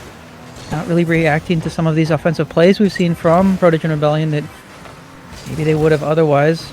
Regardless, the 3 minutes is quite a bit of time, and this one's nowhere near close to over. That could have been an unfortunate double commit for Twisted Tails, but luckily Skifty gets back to the ground, but not really able to find too much way outside of their own half since the start of the game. Now maybe an offensive opportunity, but Liska not going to have any boost. Goes for the bump instead. Skifty with the shot, and Static will be there to save it. And that's going to be definitely hard for this team to bypass. Once they get past some of the defense, they've got some really good defenders, but Liska doesn't care about any of that and puts Twisted Tails within one. This is such an awkward setup. I think Protogen Rebellion probably thought that was going to be an easy one, and then Liska comes out of absolutely nowhere to just slot that to the right side. And that's kind of been how Twisted Tails has been getting some of those opportunities, taking those little bit more awkward touches and turning them into, positive opportunities for themselves. Of course, they still are in the deficit, but that's definitely a really good start for them to start to make a dent in that lead, at least cut it in half, rather. But regardless, they do not want to let another one in, as that one's barely off to the side. It's still dangerous. Are they going to be able to get to the save in time? They are. They're going to need to push this, and it might be a counterattack opportunity, but Golden not getting the best touch. It's going to have to fight for possession here. Turtles is going to take it away. This is still a dangerous ball. Is anyone going to be there for the shot? No. And that one goes back the other way. We just are over 2 minutes. It's still a 1-goal game, but Twisted Tails starting to maybe ramp it up a little bit. Something I've noticed about this Twisted Tails team is back when they had Joshi on the team, way back when league play was still going on, they had a team formation where they were mainly relying on Joshi to get a lot of scoring attempts, which kind of put Liska in the back line. If they want to succeed here, I really want to see Liska doing a little bit more pushing up, a little bit more aggressiveness. It just seems like they've also fallen into that trap a little bit with Skifty, just relying on their touches a little too much. So when they do get a good touch out of Skifty, nobody is ready for any sort of counterattack. If we can see Liska step up a little bit and put some of that pressure on the team of Protogen Rebellion, I think we can see a very good offense come forward from them, but unfortunately not going to be able to do so here. Static will get the ball passed. Now, Heavenly looking for the shot. Liska does get a long clear downfield, but no boost to use to follow up on that play, and now it's going to be over to Turtles. Less than a minute left, and Twisted Tails still need to find one. And something you said earlier, I do agree with a little bit. And I think part of the not having that person there to commit on some of these passing plays comes from part of being in that draft league where you have different ranks, players not really used to getting the setups that you're seeing from some of the higher ranked players, and the higher ranked players not really used to their teammates being in, not the positions you'd expect your teammate to be in the lobby. And that's something that some teams have been really good at adapting to, and others not so well. Of course, though, Twisted Tails have done a pretty good job all in all. They've been a little bit more unlucky throughout league play and throughout the Swiss, throughout the mid-season even, than I'm sure they would like to be. But obviously, they have not let it get to them. They've continued to fight strong as Liska has a shot, but it's off to the side. Is anyone going to be able to get this one up? There's no boost from the side. No player from Twisted Tails wants to go for that one. They both were low on boost, hoping the other one would go for it. A huge miscommunication. Still has one more chance. It hits the corner, goes across, but the shot's no one there. It's quick enough. Protogen Rebellion takes this one. 2-1. And that was really close from Twisted Tails there. Had an opportunity at the end. Just needed to find somebody to commit on that play. Not going to work out. I'm going to check with everybody if we want a server reset, as Skifty is up in the 140s. Which is not the best. Liska's also rocking a 120, but they say it's good. Oh, and you guys can't see me. But that is fine. You guys don't need to see me at all. All you guys need to worry about is what kind of replays we're going to be seeing here in a second. And To be fair, I wish we had some more. I think we had some really good opportunities from some of these teams, but unfortunately, Twisted Tail's just not able to find what they needed there to be able to take this to an OT. But I think that they are really close with this Progen Rebellion squad. Yeah, and a lot of the goals coming from PR have been very, very good goals. So it's not like they're getting necessarily scored on by mistakes. Some of those just some straight up outplays, and Twisted Tail's hoping to get a few of those of their own. They've had some good shots and they've had a lot of good opportunities, but just like you said, not able to connect on them. And I think if we see them start to put more of those in the back of the net, we might have a much more one-sided game in Twisted Tail's favor. It seems like they had more opportunities in Protogen Rebellion that they just were not able to convert it as often, and we saw in that last second goal opportunity that they had in the 0 seconds. Once again, just not able to really push the issue there. Almost had an opportunity, but just slightly off to the side, and then off to the side yet again, and I'm sure they would love to get the early goal here to start to change that momentum back in their favor. Yeah, an early goal would definitely help with their momentum, and we see a little bit of a card change. Liska moving over to the Fennec, which seems to be working for them, and on the assist side of it, Golden also in the Octane. Excellent pinch out. Liska reading that super quick, no one up in time, and that's exactly what you want to see as a Twisted Tails fan. It's like Rock Lee taking out the weighted vests or the weighted clothing. It's like if you're kind of in a goofier car, and then you switch to a more sweaty car, and something just changes. The other team starts to get a little bit more nervous. They see that you're not really joking anymore. Maybe you start to feel like the hitbox is a little bit more comfortable as Liska gets a nice demo on static as well. Starting to see, you said earlier that Liska might need to step up a little bit, and it seems like they've heard that call. They've answered it very well, giving their team the early lead here, which is exactly what they need. They do not want to give up another goal, as that's a crazy save by Liska. That one also off the post. That one goes all the way to the other side. Turtles is going to have to take this one slow. That's not the best touch. Is there going to be anyone that a challenge? No. Turtles is going to be able to control this past Golden. Golden also switching back to off of the Proteus. So now I've seen both of them start to take their car choices a little bit more serious, and seemingly that's worked in their favor, but that's not going to work in their favor. No, that one's off as well. Oh my goodness, we might have a repeat of last week. I was gonna say, it doesn't look like they've been hitting the training packs like they were asked to by the manager, and that might be some bad news for them if this gets into a long series. But Heavenly going to be taking this off to the side. A dunk, and Golden just in the right spot. Twisted Tails up by 2 now. And this is definitely a shakeup from game number 1. Golden getting that dunk and just being in the perfect spot to continue on to that ball. Yeah, kind of a misplay too. I think that initial touch the Heavenly got going back towards their own goal, that was almost an open net opportunity there if they had pushed that counterattack forward. All the Twisted Tails were kind of in an awkward spot trying to recover. That one's off. Heavenly is going to get the follow-up. Shooting accuracy here for Protogen Rebellion looking a little bit shaky. As that one was definitely a scoring opportunity from Turtles, but luckily for them, Heavenly is going to be there to clean that one up. And Twisted Tails looking to be a little bit coming out of this a little bit more angry, a little bit more offensively heavy. Protogen Rebellion seems to have seen that it might be shaking their shooting a little bit. And who else to hit the post besides the man, the myth, the legends, Turtles? Crossbar king of this league, it seems like. But we'll have to see if that happens yet again. They've had a couple of really good opportunities. You would think that this match could be tied with some of the shots that Protogen has been getting in this game in particular, but it is a 1-goal game at the moment. However, maybe not for long, as Static almost gets to that ball, but just not enough boost to reach it in time. Heavenly going to stall out a little bit in the Twisted Tails corner, but it's not really going to go too far. Now Golden trying to find a pass midfield, but Liska doesn't have the boost to move forward. And that's 2 members of Twisted Tails without boost now. They're going to have to get some more control over that as they push forward. Now Golden, no boost, but still willing to go for the challenge on the wall. Liska trying to look for a shot. It's just going to go straight to the edge, and Heavenly gets a long clear out. And this is a lot of what we see from Twisted Tails gameplay. A lot of boom ball, which kind of makes it really hard to move up onto the play.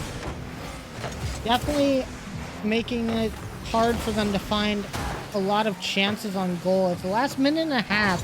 Not a lot of threat coming out from this team, but a lot more coming out from Protogen Rebellion. Yeah, and something you said is very curious. It is kind of the Twisted Tales mantra. It's just the heavy first touches. Sometimes that works in their favor, but it's so difficult when you're picking a team like Protogen Rebellion that has anyone on the team that can just shoot the ball if you give them the possession. Unfortunately for Twisted Tales, they've just been kind of gifted possession here, as that's an unfortunate touch. I'm not sure if that was... It might have just been a straight-up pass from Static, but unfortunately the touch to Static was unfortunate, and Golden left with not enough boost to really do much there, but hope and pray. And well, it's a tie game now. Twisted Tales may be starting to want to control this a little bit more, as Protogen Rebellion has just been taking advantage of a lot of these heavy touches Twisted Tales has had so far. We'll have to see if they're able to do so. Static immediately up for that challenge.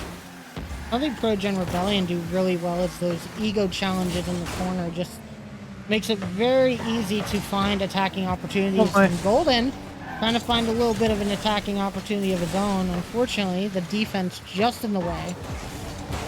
Protogen. Some of those members being former Gentle Paws members, and if you remember anything about Season 0 Gentle Paws, they were the most offensive team in the league for a reason. You couldn't get past them when they were in net. Unfortunately, for Twisted Tales, they're going to have to do that at least one more time if they want to tie up this series. Static, pass one. Can't get past Golden, but it pops out into the middle. That could have been very dangerous if anybody was close enough to put a heavy shot on. Now, it's going to be Liska. Skifty diving in. Now Golden having to stay behind and get another crucial touch. Skifty has to go up here. They're just using so much boost on their own side of the field that by the time they get over to Protogen Rebellion's net, there's nothing left in the tank to utilize for a shot. That might be a little bit of an overcommit. 15 seconds left and barely saved off to the side by Twisted Tales. Looks like they might have the last attacking opportunity. Skifty with the dunk, but it's Static who's gonna be on the back line. Once again, that good old Gentle Paws defense coming in clutch, and we have OT. And that had to have felt like a missed opportunity. The ball bouncing so awkwardly in front of Protogen Rebellion's net, but no one there for Twisted Tales to go for it. He talks about the boost being an issue here. It seems like for Twisted Tales, mostly it's coming down to positioning.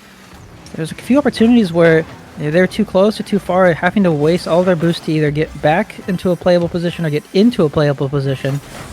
And that's seemingly hurting a lot of these opportunities they might have had. Now again, you see kind of chasing the boost here game rather than the ball here, and that's forcing them to play this a little bit more 50 heavy. This is an awkward bounce, so Turtles will have to play this well, and does though.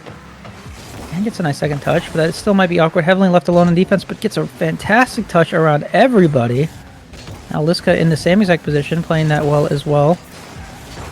And though seems like Protogen Rebellion is just relentless here. Shot after shot, they are absolutely winning what feels like almost every single challenge. The amount of offense Twisted Tales has had in the latter 3 minutes has been basically next to nothing, as Protogen has just taken that 2 goals that Twisted Tales scored earlier and has not allowed them to really do much after the fact. Again, as I say that might be an opportunity. No, Liska left back with no boost yet again, and that seems to be an ongoing theme here for sure. Now another chance.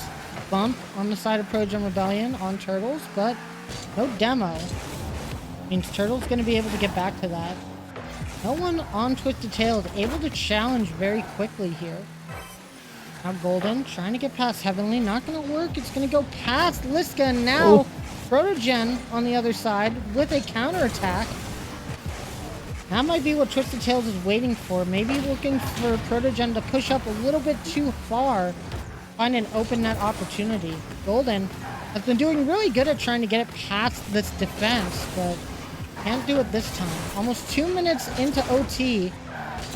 I'm sure this is starting to give you a little bit of PTSD, knowing what kind of overtime we had last week, but it's not going to happen this time.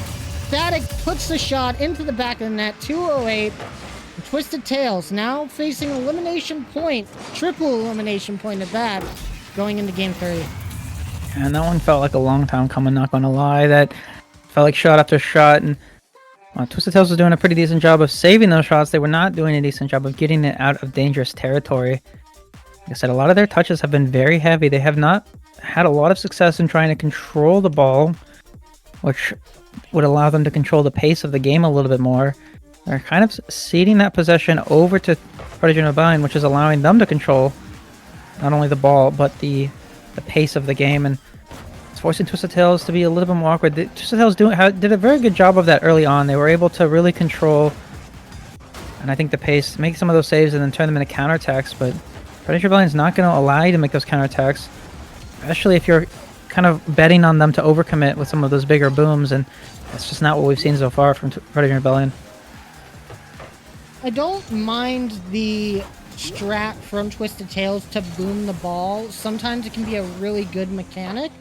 The thing is that they're booming the ball in a way that isn't making Protogen Rebellion very awkward on the follow-up, and that's what you really need to be doing. You need to be making sure that if you are touching it heavy, you are making the other team go for very uncomfortable saves or touches, something that's going to give you that extra opportunity to move up on the ball off of the boom and continue the play. It's just giving away possession at this point, and if you're Twisted Tails, you're going to have to start taking a bit more control if you want to find success in this match, as Protogen Rebellion has proven through the last couple of games that if you give them the time on the ball and you don't make them awkward, they are going to eventually get it in the back of your net. But it all comes down to this. Game number 3, Protogen Rebellion, match point, they win this one and they move on. Twisted Tails now has to win the next 3 games in a row to make it to Sunday, or they are out of this league. Now, Heavenly going onto the corner. Good defense from Twisted Tails, keeping this one close. Might be signs of a little bit of a change in their play style. Now a good pass from Liska to Skifty, but Static gonna be the first one there. Starting to see a little bit of presence from Twisted Tails on the Protogen side. However, that's an excellent shot. Liska just getting in the way of that. It looks like these guys are ready to score some goals. Another excellent save to continue on. 45 seconds passed and no goals just yet, but we're definitely seeing chances, Docky. Yeah, and it seems like Prodigy Rebellion wants to end this right now. They are coming out swinging. It's been non-stop. This has to be exhausting. You just want to get the ball in the other team's half, but you just can't. Every single time you try, they're just there. That 50 is just going to go the other way. That's a really nice down from Golden. Is anyone going to be able to take the shot? Skifty gets a nice one top left corner. That's exactly what you need. And that was a perfect dunk from Golden. Static thinking they're going to have time. A little bit awkward on the drop down as well. And as I said, once you make them a little bit awkward, having to second guess their touch, even that fraction of a second, gives you enough time to make it over to their net and put a good shot on, and that's exactly what Twisted Tails were able to do there. But will they be able to continue this? We saw this happen in game number 2. They went up by 2 goals really early, and then it all came crashing down by the end of the game. 1 goal game ending it in OT. But we know Protogen Rebellion can put the goals back on if needed, so we're gonna need to see Twisted Tails do a little bit more, but a little bit more of a buffer going into the second half of this game. Now a big boom, but not able to get the second touch. Golden getting faked out by Heavenly here. Turtles hit against Golden. That's straight to the back of the net. And that's unfortunate for Twisted Tails. Oh man, that's such an unfortunate 50 there. And Turtles, I think, realized that that was going to be a favorable 50 as well. Hitting that directly to the side. Golden coming off that angle. Not favorably. I think that is a little bit lucky. And obviously that was going to go favorably for Prodigy Rebellion, but going all the way to the net is just quite unfortunate. And Tails, I think, trying to find some of that boost that they've been so desperate for this series, and I think that caught them a little bit out there. And though it is still that tie game, they're not losing. Had some offensive opportunities, but that's a massive overcommit. Is anyone going to be back in time? Liska gets a nice touch, but it's still going to be dangerous. Heavenly's going to be there for the shot and hits it bar down. Well, Prodigy Rebellion seems to have taken a lot of the momentum back to their side. And Golden's in just such an awkward position, going far post on that rotation and power sliding in, not really knowing where Heavenly's going to shoot it, and Heavenly just goes right behind. That power slide just leaves Golden without any momentum, nowhere to get to the ball in time, and now once again down by 1 for Twisted Tails. And as we said, this game's so important for them. to keep themselves alive in the league. Gifty gonna have to try and find someone there. Did find Golden, but it's just back to static and no boost on the Twisted Tail side, meaning they have to retreat. Now Turtles past Liska. Golden's not there. Heavenly with another shot. 3-1 to Protogen. Yeah, this is such a massive breakdown. The 50 is very poor. Unfortunately, Liska tries to get there in time, and then Golden just flat-footed, not able to do too much other than hope that they hit it directly into him, and well, they did not do that. Gives that 2-goal lead. You talked about Twisted Tails needing a buffer. What they did not want to do is give Protogen Rebellion that same buffer that they were looking for, and Protogen Rebellion with that 2-goal lead now with just over 2 minutes, they're really able to just coast if they want to stand in a sweep.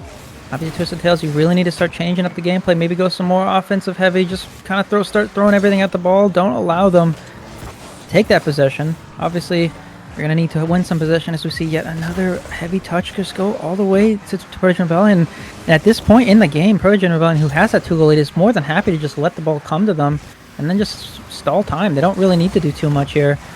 The game plan of hitting the ball heavily is not going to work too well for them at this point. They're really going to need to start getting some offensive pushes here. And something else that Protogen's doing really good is when Twisted Tails is getting those soft touches, taking control, they're just going for the bumps. They're just going for any sort of disruption on the team instead of the ball. So it still booms out with their desired effect. They have somebody waiting in the back line for it, and then they're taking the player out of the equation as well. It just seems like it's a little bit too much for Twisted Tails to handle, and that might be another goal as Static got 2 really big bumps on Golden, now getting bumped by Golden themselves. A little bit of a rage, as you can see right there. Golden just doing nothing but bumping Static in those last couple of seconds. 50 looking for the double tap, but it's just going to go to Heavenly, who puts it off to the side. Golden puts it in front of the net, but no one there to commit, and that's just going to be another clear from Turtles. And with 40 seconds left, this might be a sweep to Protogen. Yeah, at this point, and the double commit with neither of them touching the wall. Both players 50 in the air. Well, oh my goodness. I do think that, yeah, this one is going to go into that sweep, as we've seen a little bit of goofy games. So Protogen showing that they are not a team to be doubted. They looked pretty strong in the Swiss.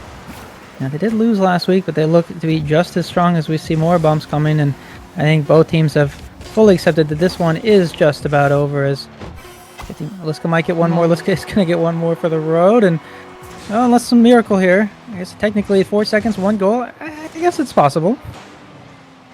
The moment I start getting ready for this series to be over, Liska puts in a goal, and suddenly we have the question, what kickoff strats are you using? Unfortunately, it's going to be a fake, going all the way to the Twisted Tails net. Gonna have to keep it up the entirety of the field. It's not gonna happen. Oh, Liska does get the touch, though, and keeps it alive. Do we see a last-second heroic? No. Dunk down for Protogen Rebels. They are going to be winning this in a sweep. Twisted Tails, unfortunately, your lives end here. We will see you in RFDL Season 2. Protogen Rebellion, we will see you tomorrow for round number 5. Yeah, and that was an unfortunate series there for Twisted Tails. That is the end of the season for them, and for Protogen Rebellion playing that so incredibly well. A team that, mind you, just got on the game about 30 minutes ago. Seems to have literally no effect, little to no effect. And yeah, they move on to the 2-2 round 5, and I'm excited to see what they put on the table there. I just want to say that in the post-game lobby, Static just said to Golden, if you want to bump me more later, hit me up. Wild coming out from Static. That's definitely interesting, but I gotta say, this was something that I was expecting to see here. I did predict the sweep for Protogen Rebellion. It just seemed like Twisted Tails just didn't have the right game plan for this team, and unfortunately for them, that does mean they are going to be out of the Swiss bracket and from the season entirely. That is going to hopefully not put a damper on them. They played really well. It's just Turtles and Static and Heavenly, my goodness, they were always just in the right spots at the right time. I think they played that really well, and I think that that's really good momentum for them for tomorrow, going into round number 5. But that being said, guys, we still have 3 more matches to be played today. We want to get to these as quick as possible. So we're going to go ahead and go to a break. And when we come back, we're going to have our next match. It's going to be the 2-1 and 1-2 match in Fox Clan versus Black Bunny Gaming. Black Bunny Gaming playing for their lives here in Swiss, and Fox Clan trying once again to play against the lower ranked team, or the lower scheduled team, I would say, to move into playoffs. Will they be able to do it today? We'll find out after the break.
All right, welcome on back to RFDL Swiss Round 4. We just saw Protogen Rebellion take a sweep against Twisted Tails and move themselves into round number 5 tomorrow. Ecliptic Fates here once again with Aerolax, Daki, and Firestreak. Kind of a sad way for Twisted Tails to go out, I gotta say, but they played the best they could, and, you know, I hope that they are still happy with how they played in the match today. What do you guys think? I thought, honestly, like, even though it was a sweep, I still feel like that match still could have gone either way. Like, I mean, like, if I'm not mistaken, every game was like a 1-goal game besides that last one. I can't fully remember, but yeah, it was just it was really close the entire way through. But just like once again, it just kind of felt like a lot of the chances that Twisted Tails was getting, just there were a lot of them that were just going by the wayside, and Protogen was just able to capitalize a lot better.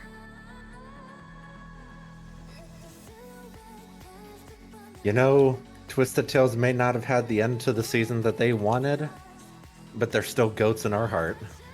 True. And that's all I can say. Yeah, I mean, well played to them. Hopefully next season they'll each individually be able to see some more success. But for now, they are going to be done for the season. Meanwhile, Protogen Rebellion will be eagerly awaiting the rest of the results so they can see their match coming up for tomorrow to play for playoffs. We still got a few more matches to get through today, so let's talk about this next one coming up. It's going to be the 2-1 versus 1-2 matchup here. Fox Clan versus Black Bunny Gaming. If Fox Clan wins, they move directly to playoffs, and Black Bunny is out of Swiss. If Black Bunny wins, both teams move on to Swiss Round 5, and we will see them once again tomorrow.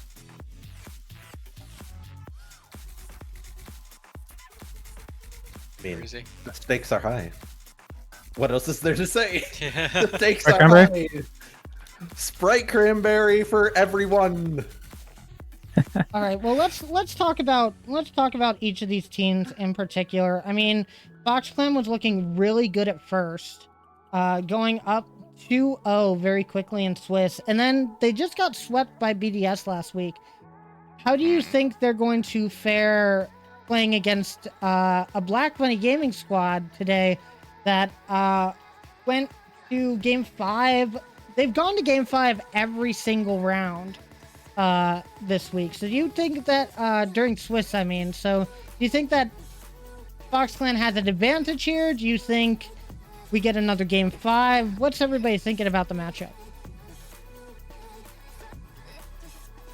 If I know anything about Hammer, you don't want to lose. So Hammer's going to be bringing his A game. He's going to be doing Hammer things. But then you got Javian and Taka that are definitely a dynamic duo in this league. We've been talking about them since we knew they were going to be on the same team, and even before that. And I think if there's any team that is primed to knock Black Bunny out of the playoffs, it's going to be FoxClan. So I guess we'll need to see if FoxClan brings their A game and shows up to, take care of business today. Was it a sweep? Did Dig sweep FoxClan? Not Dig, Big Dragon Squad. Oh, okay. I did not remember, yes, it but was indeed a sweep. it was a sweep. Wow. It's so interesting because it's kind of like a matchup of dynamics then, because in my, or Black Bunny Gaming, I can't speak, I'm stuttering all of a sudden. Black Bunny Gaming, I feel like that was a little bit of an upset, and they probably felt like they should have won that one. So I feel like they're going to come out of that wanting to come out of this one swinging. It might mean that they're going to be playing, on top of back to their normal game and that normal offensive heavy that we're used to seeing out of them. But at the same time, FoxClan underperformed a little bit, and I think they probably know that. So, it wasn't necessarily a fluke because BDS obviously playing incredibly well, but I think that they're going to show that they can play a little bit better than that, if not a lot of bit better than that. So it might be a matchup of dynamics, which I think is going to make for fireworks. Yeah, I hope so too. It'll be very, very interesting to see just kind of the mashup of those. But kind of talking on the other side with Black Bunny, who has currently not once but twice been reverse swept back to back. Yeah. Which has definitely gotta hurt. And I know we were saying it last week where they were probably playing with a bit of a chip on their shoulder. Now they've got the whole bag. They're gonna come into this game swinging because now they know that with those two reverse sweeps, their league lives are now on the line, and there was no better place to just pull out your strongest weapons than right now. Yeah, let's go ahead and talk about the team going into this. Black Money Gaming, as you said, 2 reverse sweeps in a row for Vezix, Hammer, and Kiki. The first one, a little bit unfortunate with a Game 5 disconnect from Kiki, but that second one versus Gentle Paws just coming out of left field, especially when Gentle Paws we didn't know if they were going to have the right mental to be playing against Black Bunny Gaming that week, and then pulling off the reverse sweep on them. It just seems like nothing has gone right for this team too much in Swiss. We're going to really have to see if they can pull it together in this one. As you said, lives are on the line, and usually that is where we see some of these top teams play their highest potential. We've seen it with BDS. Will we be able to see it with Black Bunny Gaming? Of course, I will say, let's talk about this other team a little bit as well, because they have a very tough team to play against here in FoxClan. And we talked about Hammer being the kind of carry for Black Bunny Gaming. For FoxClan, I would have to say that is split between Javian and Taka. It makes it a little more volatile because if one of them is not having a good day, there's an equal chance of either the other player in Taka or Javian having an amazing day and just carrying the team, or both of them kind of just falling behind, and then the team kind of looks like they did last week in that sweep against BDS. We're gonna have to see how they're playing today before we can truly judge what we're going to get out of this match. So, okay, I guess we'll talk about both of the teams here for a moment. Yeah, I mean, for Black Bunny, Hammer, very, very hard player to be able to try to limit the impact of. It's definitely a tall order for any team. We can attest from that from last week. He definitely had our number for the majority of that series. But you know, that Black Bunny team, they're a quality squad. There's nothing else you can really say about them. They're just quality squad. They're very strong, and they're scary to go up against any week. As far as Fox Clan, last week they may have gotten swept, but at least to me, it did not look like it was because they were playing poorly. To me, it looked more like BDS was just playing that well. You know, BDS was just playing that good. Foxland wasn't playing that bad. So if they're able to just keep their heads up in this game, keep the mental strong, I think they have a good chance to, despite maybe being the technical favorites based off of their record so far in Swiss, it would almost feel like an upset if they're able to knock Black Bunny out. But they'll need to keep their mental up if they want to do that, which I'm sure they'll be able to do. Yeah, I've definitely got to agree, but like, one thing that I kind of want to pull on from the standings here, in terms of just league play standings, this is the 2nd seed versus the 5th seed, so two very, very strong teams right here, and I haven't gone through many roster changes, so it's definitely going to be a very interesting thing to see. But like as you were saying, like pretty much any player on either of these teams can be having an off day, and that will massively affect how each team is playing. So we can never really know for sure who's going to win it until we see those games. Yeah, I agree with that. Docky, I mean, what do you think? Who's got the advantage in this match, and what do you think is what we need to see from both of these teams? Oh man, well, I think naturally that advantage goes to Black Money, as we have talked about in the past, and I'll reiterate that 1 and 2 versus 2 and 1. You know, kind of giving you that fighting for your playoff lives here advantage, plus a team that, you know, as to repeat the great line that Erlex said earlier, has the whole bag of chips on their shoulder, and I think that will come to show itself in this matchup, and I am curious to see, you know, if Fox Clan is able to, you know, maybe react or counter that. But you know, I am excited to see, at the very least, a very, very, very good head-to-head battle. Yeah, well, with that being said, guys, these guys are ready to get into the game. It's time for our predictions here. I will remind you, Black Bunny Gaming has went to Game 5 every single round this Swiss. Are they about to do it again? Or are we going to see a little bit of a different scoreline? Let's go ahead and let's change up the prediction order here. Let's go with Fire Streak first. So here's the thing. I think if Foxconn can force a Game 5, I know Hammer will be fine in that situation, but I think Hammer will need to carry a lot more of the weight than he usually needs to, even more so than usual for this team in that case. Just because losing 2 5-game series in a row can be tough, especially for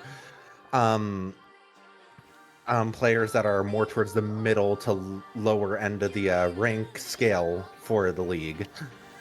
But if Black Bunny is able to close this out before that Game 5, I think that's going to be their best opportunity for this. However, I do think this will go to a Game 5 overtime, but just based off of the fact that Black Bunny has kind of dropped the ball the last 2 weeks and lost in 5-game series, I think I'm going to need to give a slight edge to FoxClan on this one, but this is about as much of a toss-up as you can get. All right. I'm going to say I think that FoxClan has the advantage here. I think that the mental might be a little chalked for Black Bunny, especially losing 2 reverse sweeps in a row.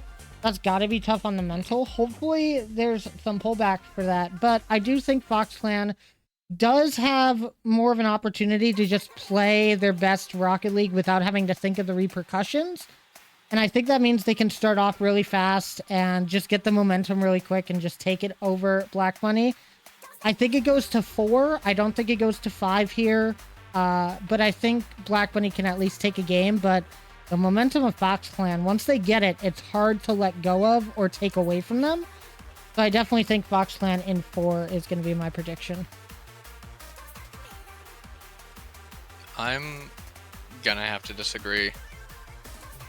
Solely because of, again, what I said. Like, Black Bunny being reverse swept is already bad in itself. Having it twice in a row is definitely going to be demoralizing. But if there's one thing I know about this team, it's that when they are just shown the jaws of defeat, they are going to fight as hard as possible. And I'm sure that we're going to see that in this game in particular. Because FoxClan, very, very strong opponent. Obviously coming in from that sweep from BDS, so they're definitely going to be working hard to get this win as well and just clench that playoff spot. But Black Bunny is currently fighting for their lives, and that's going to be terrifying to go up against. And honestly, just for the memes, because they've been going Game 5 every single series so far, I'm gonna say that it's Black Bunny in 5 once again. Well, Alex might have said it, and Black Bunny might be playing with that whole bag of chips on their shoulder, but I think FoxClan is going to rip open that bag of Doritos Cool Ranch, and they're going to eat the entire bag of chips. I think they take this 1 in 5. Give me FoxClan. All right, so I believe that's 3 for FoxClan, 1 for Black Bunny Gaming. Little bit of one-sided desk here, but we have to let the players play, see how they're going to do on the pitch, guys. It's time for our mixed matchup of round 4. It's going to be FoxClan versus Black Bunny Gaming. FoxClan has the chance to move on. Black Bunny has to try and stay alive. Which team will prevail? We're going to leave it up to Airlax and Firestreak to find out. Have fun. Thank you. As we get into this match, FoxClan versus BBG. See Abyss in a breakout. Very interesting card choices. We immediately see a flip reset. And as I said, FoxClan gonna immediately be hitting strong in this game.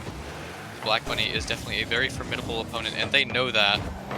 As Taka in a position upfield, Jay gonna try and get the hit over. Kiki gonna be there to cut that one off. Now Abyss trying to get a shot opportunity on Hammer. Trying to push this one downfield. Trying for the demo attempt, but this is going to be bouncing awkward for Black Bunny. Nearly an own goal from Vezix, and Javian is going to be there, putting in the first goal for FoxClan. Yeah, and that's a really interesting play there from Black Bunny, because I see Hammer playing very aggressively, positioning-wise, maybe being used to some of his higher-ranked teammates being a little bit more secure on that defensive front. But that kind of leaving his team a bit vulnerable in that one, as he was stealing opponent's corner boost rather than taking a defensive position. But Kiki opts to just take a little slow play here, just kind of beating the FoxClan defense one player at a time. Oh, man. And a little unfortunate 50 there for FoxClan, but I'm sure Black Bunny will be happy to get that one right back. Yeah, and we saw in that play Taka just playing that so patient, but Kiki just knew exactly what to do to get that past that last defender. Very, very well played. And that puts us back up to a tied game as Hammer gonna blast this one off the backboard. Fox Clan putting on a lot of offensive opportunities. Black Bunny been answering with a lot of their own. Is this one gonna bounce dangerously in front of the Fox Clan net? Luckily for them, no one from Black Bunny Gaming there to capitalize on that one. Now 50 in midfield, gonna go in favor of Fox Clan. Kiki having to put that one away. Hammer gonna cover that. No one from Black Bunny on that side with boost to make that a dangerous shot. In a minute 30 into the game, I was almost going to say that it looks like the shots have stopped, but Abyss immediately going to stop me in my tracks there and just putting that one off the mistouch from Vezix right into the bottom corner and putting Fox Clan up once again. Yeah, and that's the right idea by Vezix there to try to put that to the side for his team, but maybe just in a little bit of an unfortunate direction there for that shot. And you know, Black Bunny known to be able to come out early and really lay it on other teams, but not quite doing that in this series as they find themselves down in this game.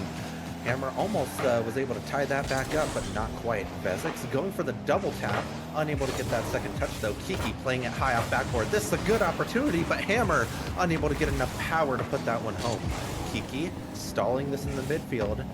Vezix trying to get the touch on it, but Hammer is going to need to take control. Hammer plays it high, leaves it for Vezix to challenge, but the 50 is just going to go back to Kiki, and Kiki is going to take possession. Taka getting the dunk. This is dangerous, as you said, and Hammer is unable, or is able to get the save on that. And you know, the defense is starting to show up for these teams. It's seen a few more saves, and these teams seem to be settling down into this game, Erlax. Indeed they do, and lucky for Fox Clan, they are going to be settling down with the goal lead so far, which they're definitely going to be thankful for, as this one is just blasting back and forth across the Black Bunny Gaming side. We might see Kiki trying to put this one away, but Taka just gonna cut that one off. Javian is gonna be up, it's going to go to the side. They still have all of the pressure. Oh no, Abyss is going to miss that, and suddenly all of the pressure is gone. Kiki gonna go for the shot, and that one's gonna be right in. This is something that we've seen from Black Bunny all league long. As soon as they get those breakaways and get those threatening shots on net, they're able to place them exactly where they need to be. Yeah, and Kiki has all seasons just been really good at those little follow-up shots that they just are really good at following up. When Hammer's able to establish pressure, they're able to just put it home, and that's served Black Bunny so well so far in this league. Now Hammer needing to get a save. Abyss with the follow-up, and Abyss striking that home, which is going to put Fox Clan back with a 1-goal lead. And as soon as Black Bunny equalizes the game, it seems like Fox Clan has an answer for him. Indeed they do, but Black Bunny, only 100 seconds left, starting to run out of time to tie this game up once again. However, they've done it twice before. They can surely do it again, as Hammer can get a flick over Javian. Abyss gonna try and put this one back. Vezix with a massive clear down. Taka gonna get the miss, but a miss on the side of Black Bunny as well. Hammer with the shot, and finally it's going to go in. And once again they have tied it up. But they've kept just getting these tying goals. But if they're not able to get the lead, then they won't be able to take this first game. I mean, as Fade would say, this seems to be a barn burner of a goal scorer in this match. You know, 6 goals already, and still almost a minute 30 left. Now, Abyss doesn't get the touch, but just going to fall to Taka. Taka flicking it over one. Unable to get the second touch, though. Javing needing to clear this long.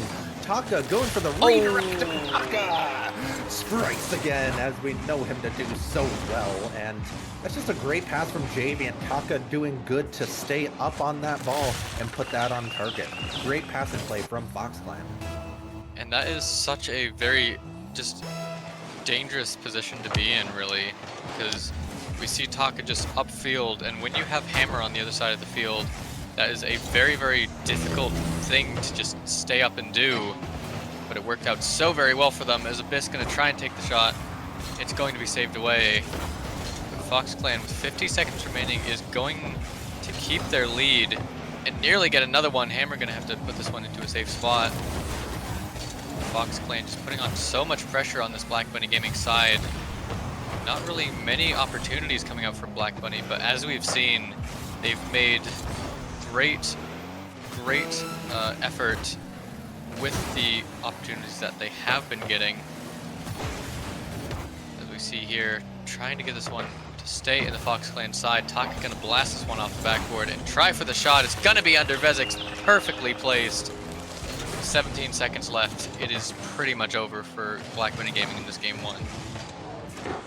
Yeah, and the defense from Black Bunny wasn't even that bad for them. Maybe a little bit awkward with the initial miss by Vezix there, but they recovered into a decent position, and that was really the only place that Taka could have placed that where it would have gotten past the defense. So that's more of a good shot than a misplay by Black Bunny. But with the clock winding down, looks like this one is going to go in Fox Clan's favor. And I mean, if you are a Fox Clan fan, this is exactly what you wanted to see out of this team after that first game. Indeed it is. Fox Clan taking that first game. This is definitely what they want to see, coming back from that difficult position that they had last week and just immediately putting the pressure on Black Bunny. And while it was definitely a win for Fox Clan, it was very, very close the entire way through, and starting to look more and more likely that it's going to go game 5. It really does. That was about as much of a back and forth game as you can get, and I mean, I think we're in for a treat here, Airlax. So I think so too. And we've already seen some great saves and some great offensive opportunities for both teams, and we'll just need to see who's able to maintain their current play for longer in this series, because I have a feeling whoever has the better endurance in this series is going to end up taking the win. But Airlax, are you seeing Abyss's goal explosion? I did Have not you noticed know. that? I want to be corrected if I am wrong, but I think that is last season's Grand Champ goal explosion, which means Abyss would be the second C1 in the league to hit Grand Champ this season, I believe. So, correct me if I'm wrong later on that, but that would be insane progress from Abyss as a player. We might be able to see it now. Abyss just not having enough boost to go up for that. Hammer gonna have to save this one away though. Yeah, I'll definitely see if that is the case. If we see another goal from Abyss in this game, which I'm sure we will. This Fox Clan already just 20 seconds in, putting on a lot of pressure onto this Black Bunny Gaming side, getting already a couple good shots. Vezic's gonna try and clear this one away. Jay just gonna keep control of this, try and put it over to Taka, but Hammer getting a massive clear. This is dangerous for Fox Clan. We get the shot off, it's going to be wide. And Black Bunny have to just try and keep up this pressure as much as possible, as we see Vezix going for the demo, as per usual. Abyss gonna try and turn this one upfield. Kiki gonna put this one off the back wall, but Javian once again just playing the space very well. He's gonna try and get this one over Hammer, and is almost gonna, but it's just gonna be off that post. And Black Bunny is going to survive that opportunity there. Yeah, that was looking a bit scary for a second, but Hammer just not quite able to hit the ball on his card to be able to make that possession a little bit more threatening. And Abyss was able to handle that well, as Vezix gets a dangerous shot, and Hammer with the follow-up. And if you're a Black Bunny fan, that's exactly what you want to see out of this team, because that sort of pressure and forcing those double commits is huge to this team's playstyle. Indeed it is. But finally having a lead, I believe this is the first one that they've had the entire of the series. Fox Clan going to be trying to fight this one back as Taka nearly gets a 50 through 2 players. Isn't quite able to. Abyss going to get the steal of that boost, but Hammer still having full boost. He's going to be able to pop this one up, but Taka immediately going to shut that one down. And Abyss gonna try for the sidewall. It's actually going to be a very threatening shot. Javian gonna be able to put that one down. And off of a ridiculous hit from Abyss, we are going to have a tied game. I mean, Vezix didn't expect that by the looks of it, and I don't blame Vezix for not expecting that. That is just a great touch by Abyss right there to be able to put that middle. And I mean, that's a huge play coming out from that Champ 1 ranked player on VoxClan. And a great follow-up by Javian as well, as we are used to seeing him do. But Taka playing this high over the Black Bunny net. Hammer and Vezix working together to clear that one out.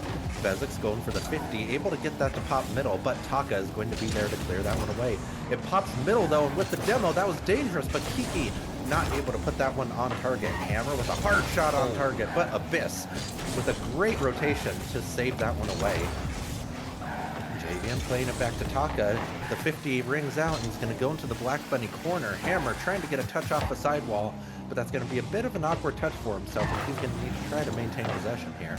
Vezix going for the quick shot, but that's going to be off target, and you know, these teams are both looking pretty solid in this one. No major breaks in rotation, and lots of offensive pressure for both teams. Yeah, and that is just going to prove how close these two teams are. As I mentioned, this is the 2nd seed versus the 5th seed in terms of league play, and both of these teams are very solid, as Javian is going to put that one wide, sadly, as I say that. He's kind of trying to prove me wrong a bit there, but Hammer gonna have to get a save here. Still a lot of opportunity. Javian gonna try and get an opportunity through, but it's just not quite able to get there. VoxClan finally having to give up possession, but it's just going to get blasted back down to Javian, who's going to try and turn this one right back around. Taka going to try and get that one through. Vezix with the flip reset double off the wall. Going to keep up pressure just that little bit longer, but now Taka trying to get it over Hammer is not quite able to. Now, giving up a lot of possession is Black Bunny. That's going to allow VoxClan for another opportunity, and they're going to capitalize very well, as Taka going to put in the second for VoxClan. Yeah, this is a great follow-up by Taka. Very fast to that one, and I think this is the 2nd week in a row we've seen a player just straight up beat out that Black Bunny defense right in front of their goal, which is something we're not really accustomed to seeing throughout the league. Typically, Black Bunny is one of the more speed-focused teams in this league, but they maybe are playing a little bit more cautious, a little bit more reserved now that it's a bit in the postseason. But Hammer playing this to the side. Taka getting the follow-up. Abyss going for the shot, but Kiki is there for the save. Javian not able to put that one on target, but is able to try to get possession. Hammer takes it away very quickly though. And now we see Hammer and Vezix double committing into the VoxClan corner. 30 seconds left. We see Javian clearing this out all the way to the Black Bunny corner, and that's huge to just use up more precious time from taking away that time from Black Bunny. Now Abyss trying to get a challenge. Hammer flicks it over the top though, but Black Bunny does have pressure. Taka gonna need to get a good touch on this one. He's able to get a good enough one. Kiki getting a shot on target, but a fantastic save by Taka. Vezix trying to pass this over to Kiki. Kiki playing to the back wall, trying to get the read, but it's going to be downed, and VoxClan is able to close that one out to put Black Bunny in a triple match point position. And honestly, this might be better for Black Bunny, because if they were forcing VoxClan triple match point position, I should say, I'm not sure if I would like their odds. Yeah, but you gotta be thinking right now, like, all of the pressure is on Black Bunny right now. They are quite literally one loss away from being out of the league.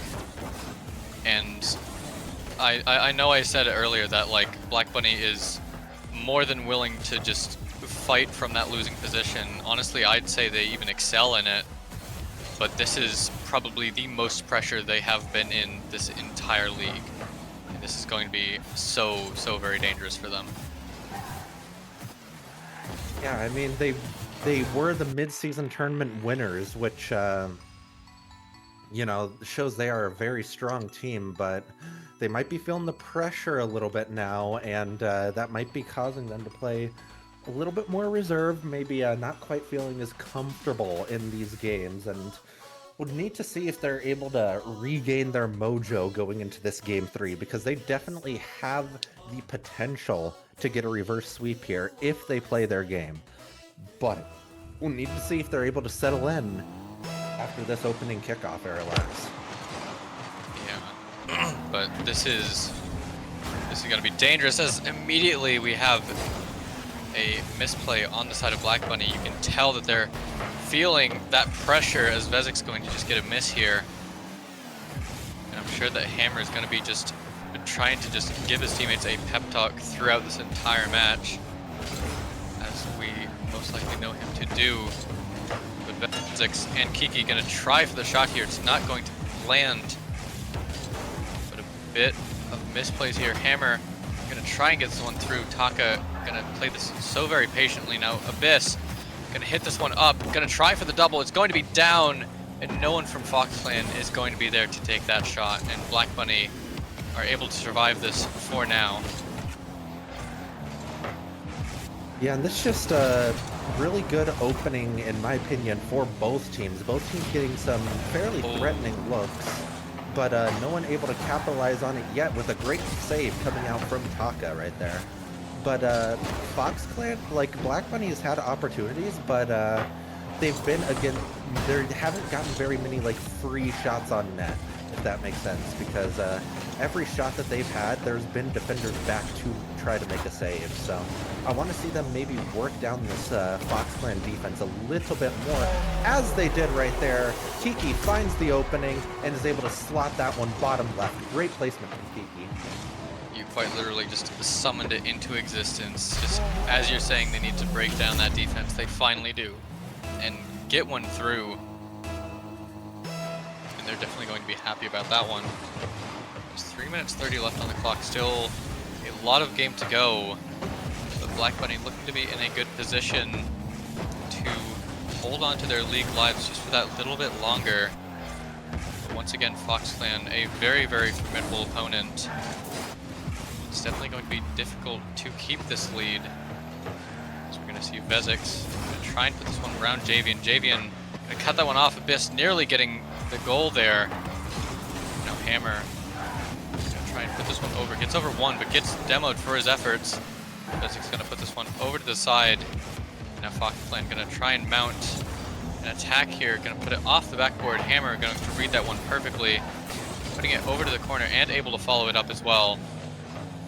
Not having any boost to follow that up. Vezek's gonna dive in, taking Hammer's spot there, and Javian gonna have to clear that one away. Now Taka over to Javian, the duo trying to come through, but Hammer immediately going to shut that one down. And another demo coming out on Hammer. We're seeing Fox Clan just causing all the chaos for Hammer, but they're starting to forget about Kiki and Vezek's here as they get a really good duo play here. Yeah, and we've seen these two synergize very well with each other as of lately, especially in this tournament. The Vezek's Kiki combo has been showing up in big ways for this Black Bunny squad, and it's been a little bit rewriting the script of the Hammer show being in full effect. But Hammer, as dangerous of a player as ever, tries to get that one into a scoring position for his team. Unable to do so, though, as he clears this one away. This one is going to get pushed to the corner by Taka. Hammer going for the pin shot, but Abyss is there for the save, as we see Javian and Abyss trying to double commit on that one. Now, no one from Fox Clan wanting to take that ball. Maybe a little bit of an awkward rotation as we see them double commit into their own corner. Vezek's trying to take possession. Vezek's going for the sidewall reach. He does get it, and Hammer is able to give that one the speed it needed to get struck home. And Black Bunny catching some momentum in this crucial Game 3. That's honestly very similar to a shot we saw from Fox Clan in Game 2 with Abyss getting the sidewall. And we see Vezek's getting it, and we saw that the entirety of Fox Clan just was not ready for that sudden angle change. And then of course Hammer being there to follow it up as well. And Kiki is going to put in another one for Black Bunny, and all of a sudden it seems that the momentum has completely shifted in Black Bunny's favor. Yeah, it definitely has shifted, and You know, Fox Clan is going to be looking to reverse this momentum. They might be taking the rest of this game to figure out what's going on, maybe see where their rotations have loosened a little bit, and figure out some of these awkward spots that they have been finding themselves in this match. Javian trying to get a shot on net, unable to do so though. And Taka's going to need to follow this up. Vezix going for the clear. Taka will stifle that. A bit low on boost though, and that's going to require Abyss to jump in for the play forward. Javian trying to control, unable to do so though. And Taka Oh, the can fake try under. for the 50, unable to do it though, and the pinch, I think that was on the ground between Hammer and Vezix, is going to slot that one home. Black Bunny up by 5. And no, that one was just a straight shot from Vezix. Hammer just faking that reset, seeing the defender in the air, knowing that he has teammates that he can rely on the ground, and does exactly that. And 5 goals up, a minute remaining. This is pretty much Black Bunny Gaming's game. But my goodness, they've just completely shifted the momentum in their favor. Fox Clan winning those first 2 very close games, and then suddenly it's just completely shifted. Javian going to get a goal here. Possibly he's trying to steal a bit of that momentum back, but it's still probably going to be a bit too late for them. Yeah, and this game is basically chalked. I mean, they need to get a goal every 10 seconds, which is even tough to do in ones, but in threes, it's just that much more difficult.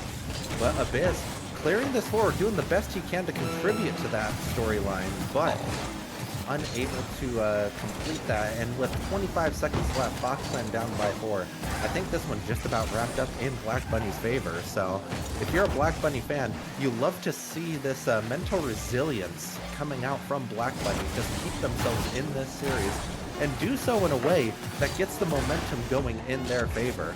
Abyss maybe trying to show off a little bit of mechs to close out this game, kind of get that confidence back by showing off some of those, as Taka is going to take this through the air. It's going to drop though, and Black Bunny staying alive in this series. Yeah, and that is just so very well played from them, honestly. Just completely taking that momentum. I keep saying that, but like, listen, they're fighting for their lives right now, and to be able to literally 1 loss away from being out of the league, to suddenly turn it around and win 5-1, that is nothing short of absolutely incredible. I mean, I guess that's part of the Hammer buff. He is a very experienced player. He knows how to keep your head level in those tough situations, and I bet he had quite a big part in keeping his team's mind right throughout that match, or throughout that those first 2 games, and especially in that game 3. So we'll need to see if they're able to keep up this momentum, or Fox Clan is going to be able to steal it back in their favor. Yeah, we will have to see, but Black Bunny putting the momentum in their favor. They're definitely going to be very, very happy about that as we get into this game 4. They're still 1 game away from being out of the league, but hope is looking a lot better for them than it was earlier. And they're just going to keep pushing as hard as they can because they need this game 5.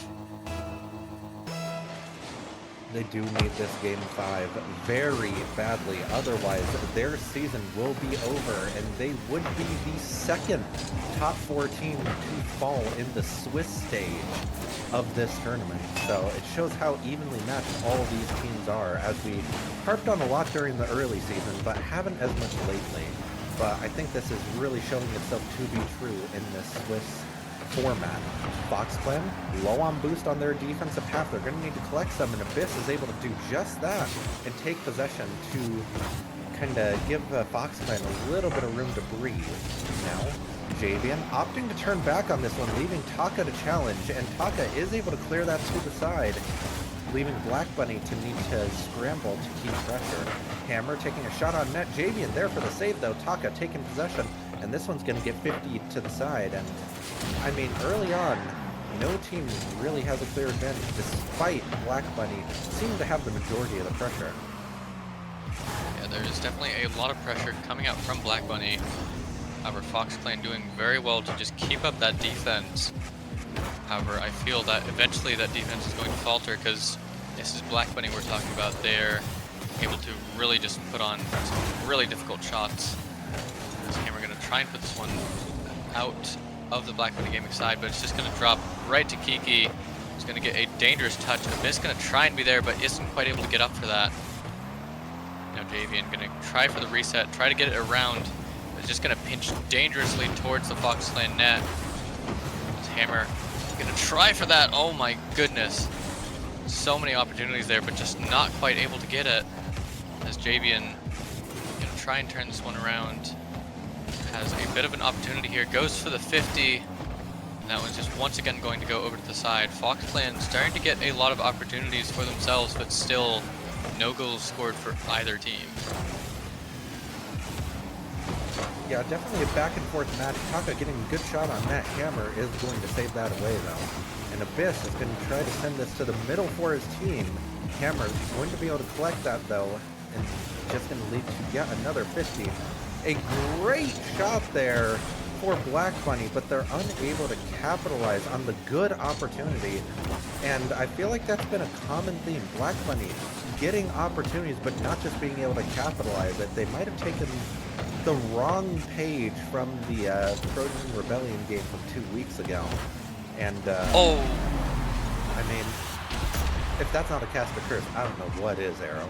Yeah, but Hammer getting a fantastic hit out to Kiki, and Abyss just barely not able to get there.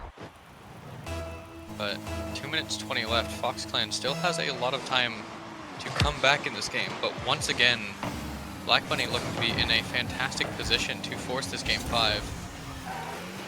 However, Vezix try and clear this one out. Taka getting a bit of a pop-up, and maybe a bit of miscommunication on the side of Fox Clan. That one's going to bounce dangerously on the net. Taka is going to be able to finish that one, and Fox Clan is able to tie this game up. That's crucial goal for Fox Clan right there. They did not want to stay behind Black Bunny for too long there and allow Black Bunny to keep that momentum. So that's a great momentum shift for Fox Clan, and they can now kind of relax a little bit, play their game, and know that they can score on this Black Bunny team with a good setup. But Hammer's going to try to shut me up right there, but Taka is going to come through with a great save to allow Fox Clan to keep the momentum even in this series.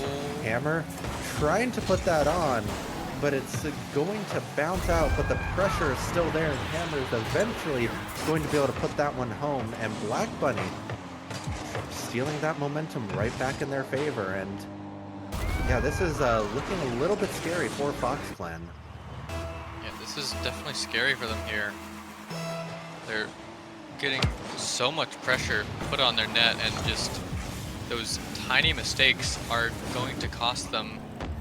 This Black Bunny, we've always known, is really able to just capitalize on those small mistakes very well, especially on that offensive end. As Kiki can try and put this one through. Vezik's going to put this one back to Kiki. Tries for the double, is not quite able to get it. Now it's going to pop out harmlessly for Fox Clan. Going to try and put that one middle.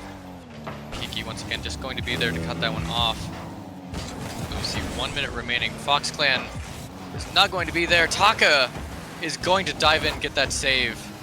Keep Fox Clan alive in this game. However, counting down the seconds is still going to be dangerous as Taka not able to get that touch, and Vezik's going to put in the third one, and that is 2 goals up for Black Bunny.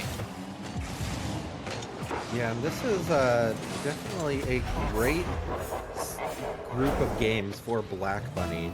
They're a scary team, and they're showing exactly why they are such a scary team. Their pressure is just unrelenting oftentimes, and it can leave any team on the back foot, and I think we're seeing that kind of returning to be the case right now, as Fox Clan just seems to constantly be on the back foot throughout this game, and throughout last game too, as Kiki bangs that one forward. That's almost in the back of the Fox Clan net, but I don't think Black Bunny is going to be too disappointed at that one, because with just over 10 seconds left, this game is in the bag for them. Yeah, it definitely is. However, Abyss gonna try and get another one. It's not gonna quite be able to land. And something that I've noticed here, Fire, like, you asked me, as that one's just barely gonna be off, but you asked me what Abyss's goal explosion was, but so far, ever since you asked it, I haven't seen a single goal from Abyss, and that is just really, really unfortunate to see, because it feels like Black Bunny has just figured out how to shut down this Fox Clan squad. And honestly, I'm starting to think Black Bunny has been reverse swept twice, but now they're in the opportunity to reverse sweep for themselves. And I'm starting to wonder, because Fire, both of those reverse sweeps were when we were on the field. I'm starting to wonder if they were taking notes. I mean, potentially, Rocket League is a game of momentum, and Black Bunny has the momentum back in their favor right now, and it's going to take a great effort from Fox Clan to deny Black Bunny this opportunity. And I mean, we've said it all season, but Hammer in Game 5 has the potential to completely take over the game. And I'm going to be looking squarely at him to see if he's able to do that in this series. Yeah, I feel like everyone is. Yeah, we'll just need to see if he's able to do so. But Arrow, you think he's going to be able to do that? I mean, I did predict that Black Bunny was going to win it, but still, this is definitely a very, very difficult game, as we've seen so many Game 5s from Black Bunny, and they've gone either way, so it's really difficult to say. But Fox Clan has had plenty of time to adapt to what Black Bunny changed to start winning those games. And if they're able to adapt, they will definitely be able to get some good pressure in this game. However, Javian not going to get a good touch here. It's just going to go as far as Hammer, but Taka going to dive in really quick there. Feels like Fox Clan is playing extremely fast against this Black Bunny Gaming team, just trying to shut down as many opportunities as they can. Oh! And we needed to see if that was going to go in before I said anything, because I was not about to cast a curse them right there. But yeah, Fox Clan maybe identifying that they were just getting outpaced by Black Bunny the past couple of games, and are trying to flip the script on that. But Javian's going to need to try to challenge with low boost, unable to get there in time. Vezek's going for the double, but Javian in great position with low boost to shut that down. Now, Kiki going for the sidewall for a second, but doesn't stay in the air, and that's going to allow Javian to have the opportunity. And there's that goal explosion from Abyss with the score. And Arrow, what are you seeing with that? I am seeing that that is in fact not a GC goal explosion. So, sorry. But either way, that is still a very, very good play from Fox Clan. They're finally able to get a lead back for the first time, honestly, in the past 2 games. Finally able to get that is definitely going to give them a lot more pressure, a lot more momentum that they desperately need against this Black Bunny Gaming team. As Vezek's and Kiki gonna get the pinch all the way downfield. Taka has to get a save there, gets it perfectly, keeping that one close to the wall so that no shot can be had.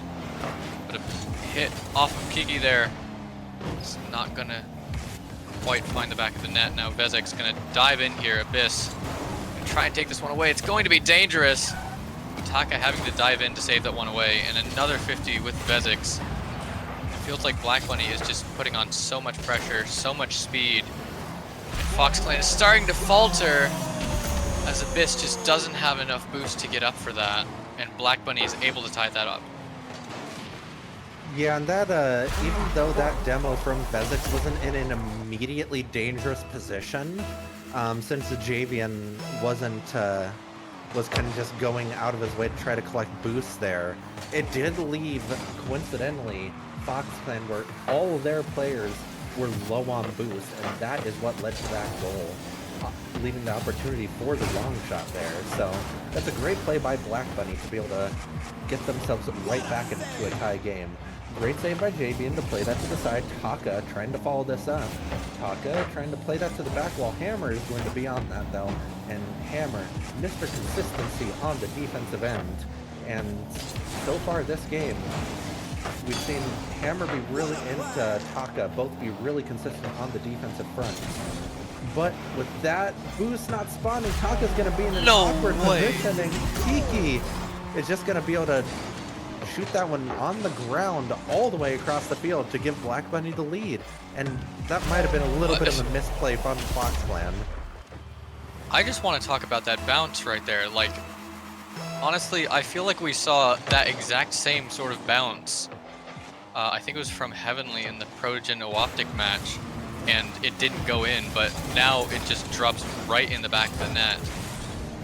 And that's just Rocket League physics for you. You can never fully predict those posts.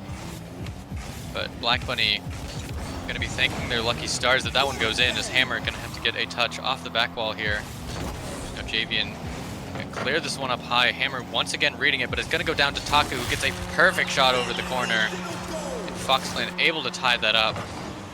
With a minute 33 left on the clock, we're starting to get into golden goal situation, and both teams are going to be dying for it. I mean, the stakes could not be higher in this game, as we are in a Game 5 Black Bunny with their backs against the wall, their league life on the line. They were one of the favorites going into Swiss, and they don't want an early exit from this league. Javian doing his best to try to secure this victory. Abyss in a tough situation, and Hammer is just going to place that perfectly, as he always seems to. And, I mean, Hammer putting this team on his back to try to keep them alive. And that is very, very well played from them. Minute 12, Fox Clan needs a goal. I mean, technically doesn't necessarily need one, because they still will have day 5 if they do not win this, but Black Bunny is definitely going to want to keep this lead as much as possible, or else they are going to be out. You see Javian playing the space there, gonna try and fake this one under Hammer, try to get it over, isn't quite able to. Now Taka trying to turn this one around, doesn't have much boost. Kiki gonna cut that one off. Now Javian in a dangerous position, doesn't have much boost, just gonna try for the 50. Bezik's gonna clear that one away. Javian diving in for that. That's just gonna go right back to Black Bunny. 30 seconds remaining. And we're gonna have to see a miracle from Fox Clan in order for them to keep in this match. That's a great way for one to start, though. The Taka with the big clear. Taka trying to get it middle. It doesn't get past Hammer, though. Javian gets a good 50, though, and Kiki's going to need to sweep that one up. 10 seconds left on the clock. Taka trying to play it downfield. Javian needing to take possession. Javian opting for the boom downfield, and Hammer is going to clear this to the other side. Can Abyss keep it alive? He does. It's dropping awkwardly in front of the Black Bunny net, but they're able to clear it to the side. Abyss unable to get the touch. Javian keeping it up, and that is going to drop. Black Bunny completing the reverse sweep to keep their team alive, and that is quite a way to end that series. Arilax, I mean, I'm out of words. The storyline of Black Bunny completing the reverse sweep after getting reverse swept 2 weeks in a row. It doesn't get better than that. It does not, and that is absolutely insane. Like, oh my goodness. Black Bunny, like I literally said it, like they were just facing the worst. They needed to win 3 games out of 3, or else they were going to be out of the league, and they did exactly that. They were put under the most pressure that probably any team has been put under this entire league so far, and they were able to perform. Just honestly, at that point, like you can't be mad if you're a Fox Clan fan, or if you're even on Fox Clan. Like Black Bunny fought so hard and they were able to succeed. I mean, Just a great series by Black Bunny. They came back so strong in that game 3, and from then on, the momentum was just shifted. And I mean, if nothing else, that puts Black Bunny in the position where if they get in an awkward situation like that in the future, they know they can come back. So that series has the opportunity to pay dividends for them going forward, and we will need to see how these two teams are able to fare for the rest of Swiss. But, Airlax, I think you have a match coming up, and I don't want to postpone that too much. So we are going to need to call it there for that one, guys. We're going to go to the break, and coming up next, we have X3 Tactics against Lumosity Gaming. You won't want to miss it. Stay tuned right after this break.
into the night. The city lights are dancing, slowly falling apart.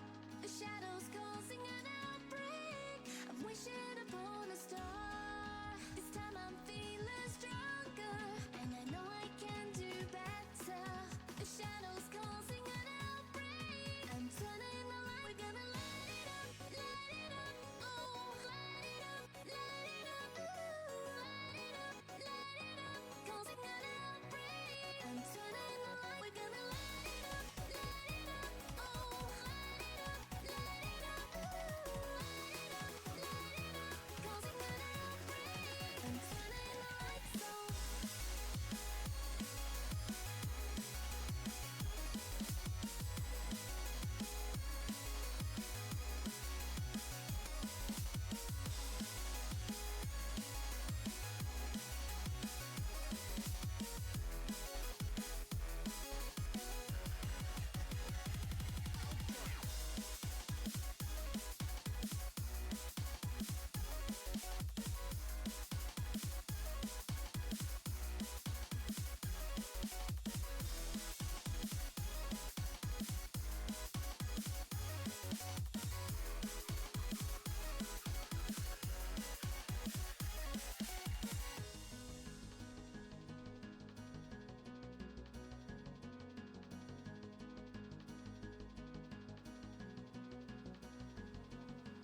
Open your eyes and see the people chanting, slowly falling apart.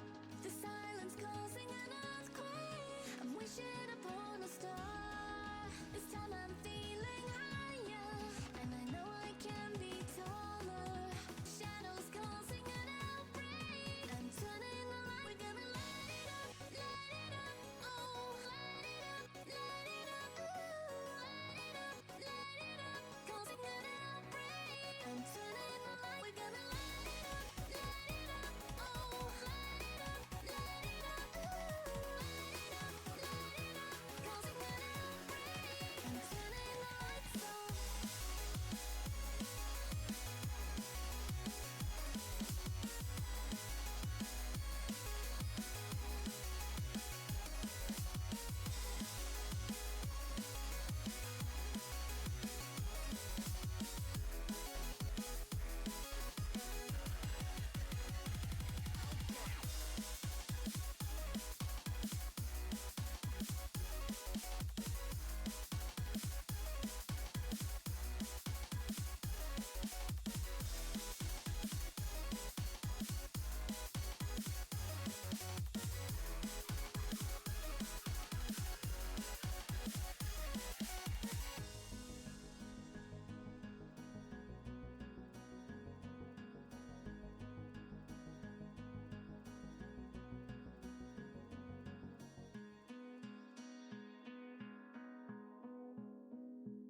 Hello? Hello? Is anybody there? No? I guess it's just me, guys. Hello. Welcome on back to RFDL Swiss round number 4. I'm Ecliptic Fades, and everybody's gone. It's just me, guys. Arilax's match is up next. Docky and Fire are preparing for their match after this, so it's just gonna be me for now. It's gonna be a good day, and I mean, look at the matches that we've had already. Let's talk about that last one real quick. If you ever have wanted to see Rocket League as scripted as it can get, it cannot be any more scripted as Black Bunny Gaming getting reverse swept twice and then going back to reverse sweep the next week. I mean, let's be real. Rocket League stories just write themselves, and Black Bunny is on the way to round 5 along with Fox Clan. Both of them played a really good match, but both of them are going to be playing for their league lives tomorrow. Fox Clan going to have a chip on their shoulder losing this one now losing 2 games, or 2 series, I should say, with playoffs on the line there. So it would suck for a team like Fox Clan, who had such a good start to the Swiss, to lose out on playoffs if they can't win that round 5. But we have 2 more matches today to show you guys, and when we're done with that, we will announce the matchups for round 5, which will be happening tomorrow. That way we have our entire playoff bracket for next week all ready for you guys and good to go. So let's go ahead and start our next match. It is going to be one of the upper bracket matches. We now have teams moving into playoffs in this 2-1 round, and up first it's going to be X3 Tactics versus Lumimosity. So let's go ahead and talk about the teams getting into this one, with X3 Tactics showing up last week against Claude9 in a very well-played match from them. Shy, Frosty, and Trico. Some new players to the scene, but they have been showing up extremely well in this last couple of weeks here. Everybody is always talking about Shy and Trico being the duo of this team, but Frosty has been putting in time themselves. May not have too many goals per game, but their shots are on point and their saves at 1.0 per game, looking really good. And everybody is talking about Trico, the Week 11 MVP, and how annoying they are on that back line, how hard it is to get past them in the defense, and the shots that they're able to put on the attacking third. Definitely looking like a good team to go into this match, but they're going to be playing against one of the best teams in the league, one of the best duos we've seen in a while, and that is going to be Lumimosity, Arilax, Avid, and Levi coming in for this match. And once again, Arilax and Avid, one of those duos that we talk about every single time Lumimosity is even mentioned. The passing plays, they're just way to perform off of each other's well-placed touches.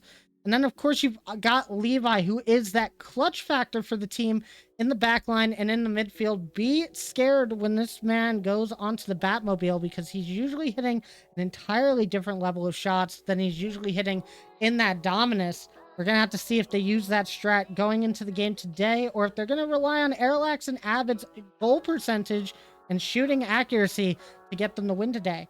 Of course, X3 Tactics does have some tools in their arsenal as well. You cannot doubt Shy and Frosty when it comes to getting those goals into the back of the net as well. All of them very well-placed shooters, very accurate on the attacking third. This is basically going to be a battle of offense. We're going to have to see which one reigns supreme going into it. And we're not gonna go for too many predictions, as it is just me here. I will do my prediction here, though. I do think I give it to the team that has been more consistent throughout this Swiss stage, which would be Lumimosity. I think that they have what it takes to take down X3. X3 still trying to find their way in this Swiss a little bit. They do have some momentum now, but I definitely think Lumimosity, after that loss last week to Dignipause, they're going to be wanting to come back here strong, and they might be playing with a little fire in their eyes. But let's see how this is going to go. The teams are ready. We're just going to get straight into this for the entertainment of the watchers, of the viewers here. Get up and get loud. It's time for the winner's side of round 4, Lumimosity and X3 Tactics. Let's see which team advances to playoffs here. Once again, as I said, it's going to be just me for this one. So get used to hearing this voice because you're going to hear it a lot. You're also going to see this player a lot. Shy immediately going for a shot onto net. This time put away by Robbie. Abbott changing his name back to the old Drawley look-alike name. Might be showing that his mental is in a good spot. Aerolax with the shot, and that is going to be the first goal of this series, going straight to Aerolax off of this pass. Unfortunately, a little bit of an own pass from Frosty. I think Levi was looking for a way to get over to that one as well. Have to be very careful about letting that drop in front of your net when Lumamasi is on the field. So usually be able to put it in the back of the net. Now Aerolax not getting a double touch on this sidewall. That's going to allow X3 Tactics to move forward a little bit. Now Avid moving forward again into the midfield, but immediately dunked out. Frosty's turn to try and play offense on this ball. Gets it into the attacking third of Lumimosity. Any save coming, it will be from Avid once again on Shy's shot. Shy getting in front of their teammates just a little bit. Might cause a little bit of confusion on this rotation. Only a minute gone. We've seen some chances from both teams and a goal from Lumimosity, but Lumimosity looking a little quiet in the last couple of seconds leading up to this 3:45 on the clock. Time for another counterattack from X3 Tactics. Moving forward, Aerolax taking that dangerous in front of his own net. Gonna be put off to the side. Trico trying to find an angle, but not able to. Just keeping it inside that attacking third. Unfortunate miss from Frosty there. Leaves Avid as he goes for this ball. A little bit of a bump on him, though. He's not going to be able to take the touches that he wanted. This is going to be high in front of the X3 Tactics net. Bit of a double commit from Aerolax and Levi. Dravid. I don't know how to say that name. Is it Dravid? Or is it Dravi? Like, Drawley? Not entirely sure. Either way, this is going to be a goal from Shy. As well-placed positioning for X3 Tactics. Not the best touch from Aerolax. Maybe trying to get that a little bit higher on the backboard. Bounces straight down, and Levi, not having any boost, opts for the squishy save. Unfortunately for them, that is not going to be enough. We are at a tied game here with 3 minutes remaining. And that's a quick goal to continue on here. And another goal for X3 Tactics. With Aerolax just takes control of that one, and Shy with the ego challenge. That's not going to work too many times, but they'll take this one as it dunks straight into the back of the net. Aerolax probably will be sure not to give X3 any more space on that, as he kind of just gave the ball away with trying to control that dribble. Now Avid is going to have this up high, but it only goes as far as Shy, who booms it back to the backboard once again. Levi with a well-placed touch, a little bit heavy, and no one on Lumimosity able to come forward on that. Now Levi, another good touch, but it's going to go straight to Trico. Off the backboard, it's going to be Avid getting that out to the side. But no boost on the side of Lumimosity there to move forward on the play. Aerolax is going to get this past one. Tries to look for another, plays it down low. And it goes to Avid, who hits it straight into Shy for the save. Now another chance for Aerolax. Tight angle. Not going to be able to commit on that one fully. Minute 54 remaining. Lumimosity looked good at the start, but now playing at a goal deficit. Avid going to take this touch away from Aerolax. Maybe not the best choice there, as it looked like Aerolax could boom it forward. We'll get the demo on this play, though. Stalling the attack for X3 Tactics, allowing his team to get some boost and get ready for a counterattack. But Levi not able to find any boost within that time, unable to move forward fast enough, and Draco is going to be able to move this one away from the net. Shy now having to defend against Aerolax. Frosty against Avid here. Avid is going to get the win on this one, but a very tough angle coming out from them. Aerolax so close on that play That was a couple of inches over to the right. He had the shot on target. But with a minute remaining, it's going to be all X3 Tactics as they move over to the blue side of the field. Shy with the next touch. Aerolax just playing in the corner, but only goes as far as Frosty. Shy tries for the dunk, unable to confirm a goal. Aerolax trying to move it out, but no one to pass to. It just seems like the team not able to move up fast enough. Now, Shy just booming this forward. All X3 Tactics need to do here is stall for time. That might be in the back of the net. Aerolax with the save. But they're going to need more than saves right now as another shot looking towards the Luminosity goal. We're just seeing so much pressure coming out from X3 Tactics in these final few seconds. Not a very high-scoring game, but that's not what you need if you're either of these teams. You just need to be the team in front when that ball hits the ground. And it's looking like it's going to be X3 Tactics. Another chance gone by the wayside for Luminosity, and that will be X3 Tactics taking game number 1. Very interesting start to the game. X3 Tactics looking like they're in the driver's seat to start this one off.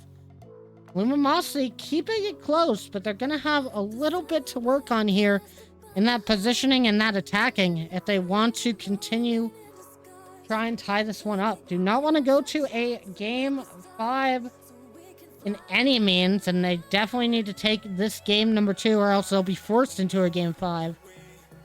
But as for X3 Tactics, they're playing this one really well, only allowing the 1 goal from Luminosity off of a bit of a double commit. And they seem to fix up that defensive mistake really quickly. They're attacking as deadly as always for X3 Tactics. Now, if you're Luminosity, you're just going to fix those minor mistakes, those minor double commits that you've been having. Just going to see how game 2 fares for you. We are going to be waiting to get into the second game as the players ready up in the lobby. I'll take a second to stop talking. Somebody redeem a hydrate in chat. I need it. I don't think hydrates are on in the chat anyway, but we're just going to look forward to this game number 2.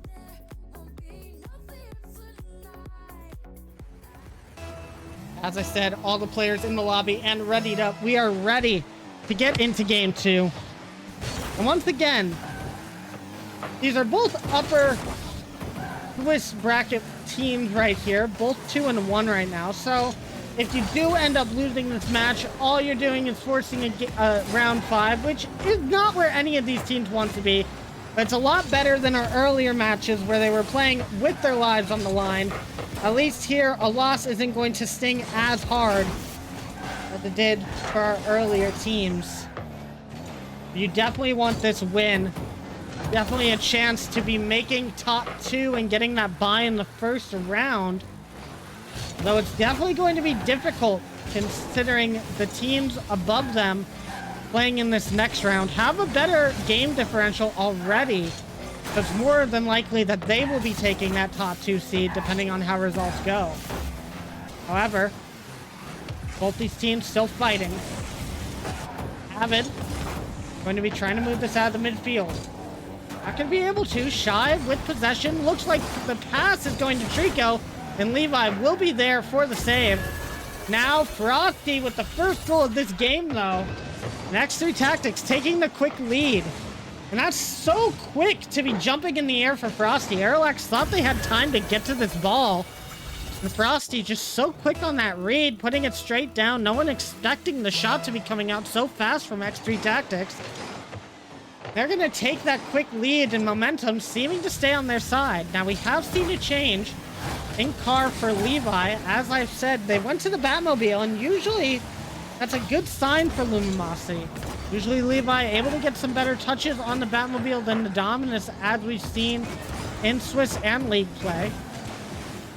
And be able to see if he can continue with that today. It looks like Avid with the touch. Luckily for X3 Tactics, RNG did play a factor in that. The one RNG point in this game is where you spawn off the demos. Although now being able to see where you're going to spawn a couple of seconds early definitely helps out the defense in knowing where to play that, and probably helps the comms too. Nobody really had to challenge for that, knowing that there was going to be a teammate going onto that side. Now a long clear downfield from Lumosity. Parallax almost able to take the shot, but beaten to it just mere millimeters away from Shy.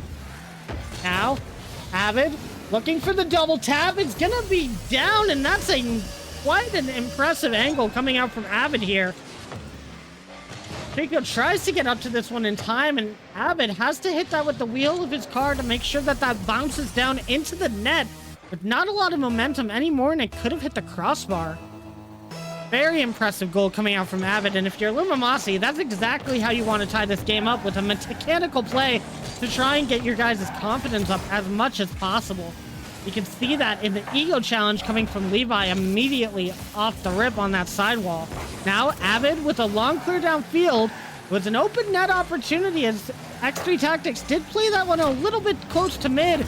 Might have another one here, but Frosty is going to be able to meet that ball on the bounce down. Now Avid up against Trico. Trico able to get that save out of harm's way. Now Aerolax getting demoed on the play. That might stifle the Lumosity attack, as they are going to have to play this a little bit passive. Let them move out a little more, but an excellent dunk from Avid is going to leave the net a bit open. Not the best touch from Trico, but no one from Lumosity able to capitalize on that situation. Levi getting a good 50 past one, gets beaten out by Frosty. Not the best touch from Frosty. Aerolax not on target. We keep playing in the X3 Tactics attacking side. We've seen some threats from Lumosity, but none of them too dangerous enough to put on net, until maybe now Levi just goes as far as Shy. Avid once again with the touch. Trico can't get back to it in time, and that's going to be the second goal from Lumosity. A barrage of offense, just leaving no one able to get to the touch. I said Trico, but I meant Shy. Not able to get back to that ball in time, and suddenly Lumosity starting to ramp up in this game number 2. It seems like they've unlocked their attacking ability, and that's going to be unfortunate off the kickoff.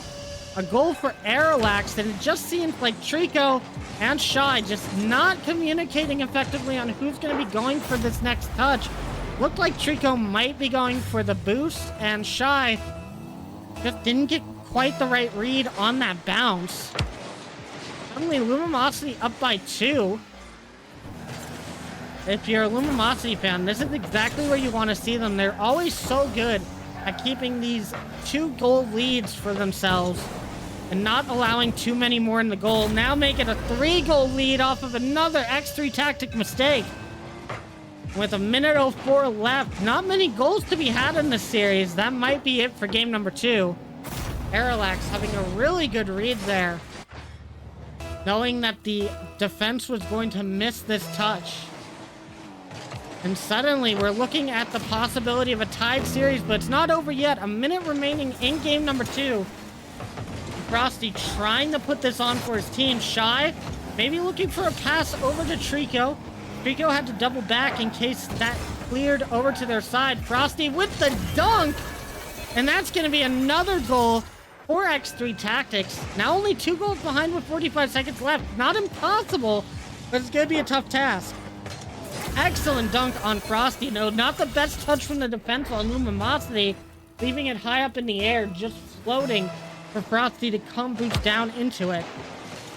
And that kickoff is going to be worrying for Lumosity, but Levi plays that well, knowing that Frosty was not going to be faking that one down low.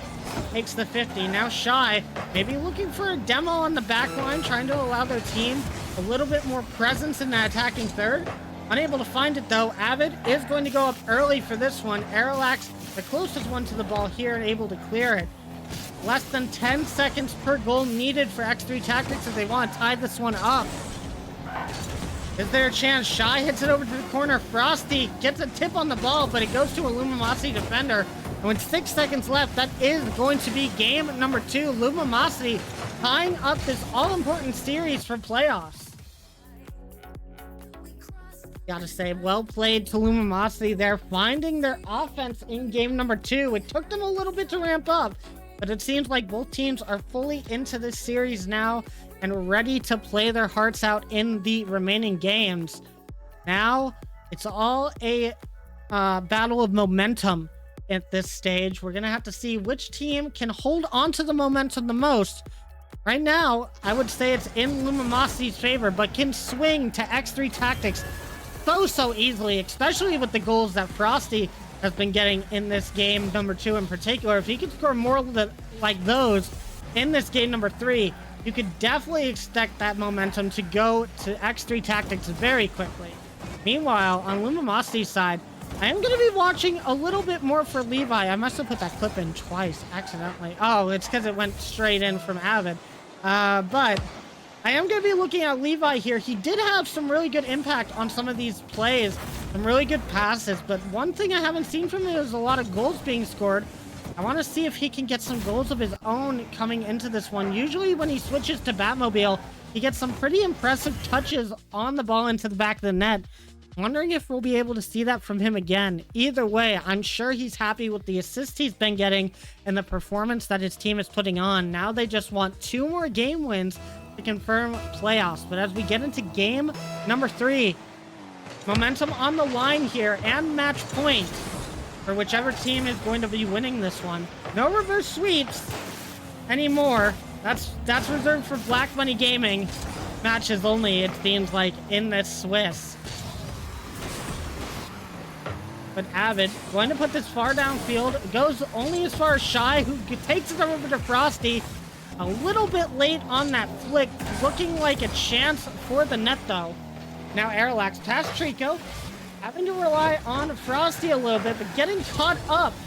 Both teammates running into each other on that back wall. It's going to make rotations a little bit awkward for X3 Tactics, but they get out nicely. Levi, crucial touch in front of the net as that was going straight in. They were the only one able to get back to that in time.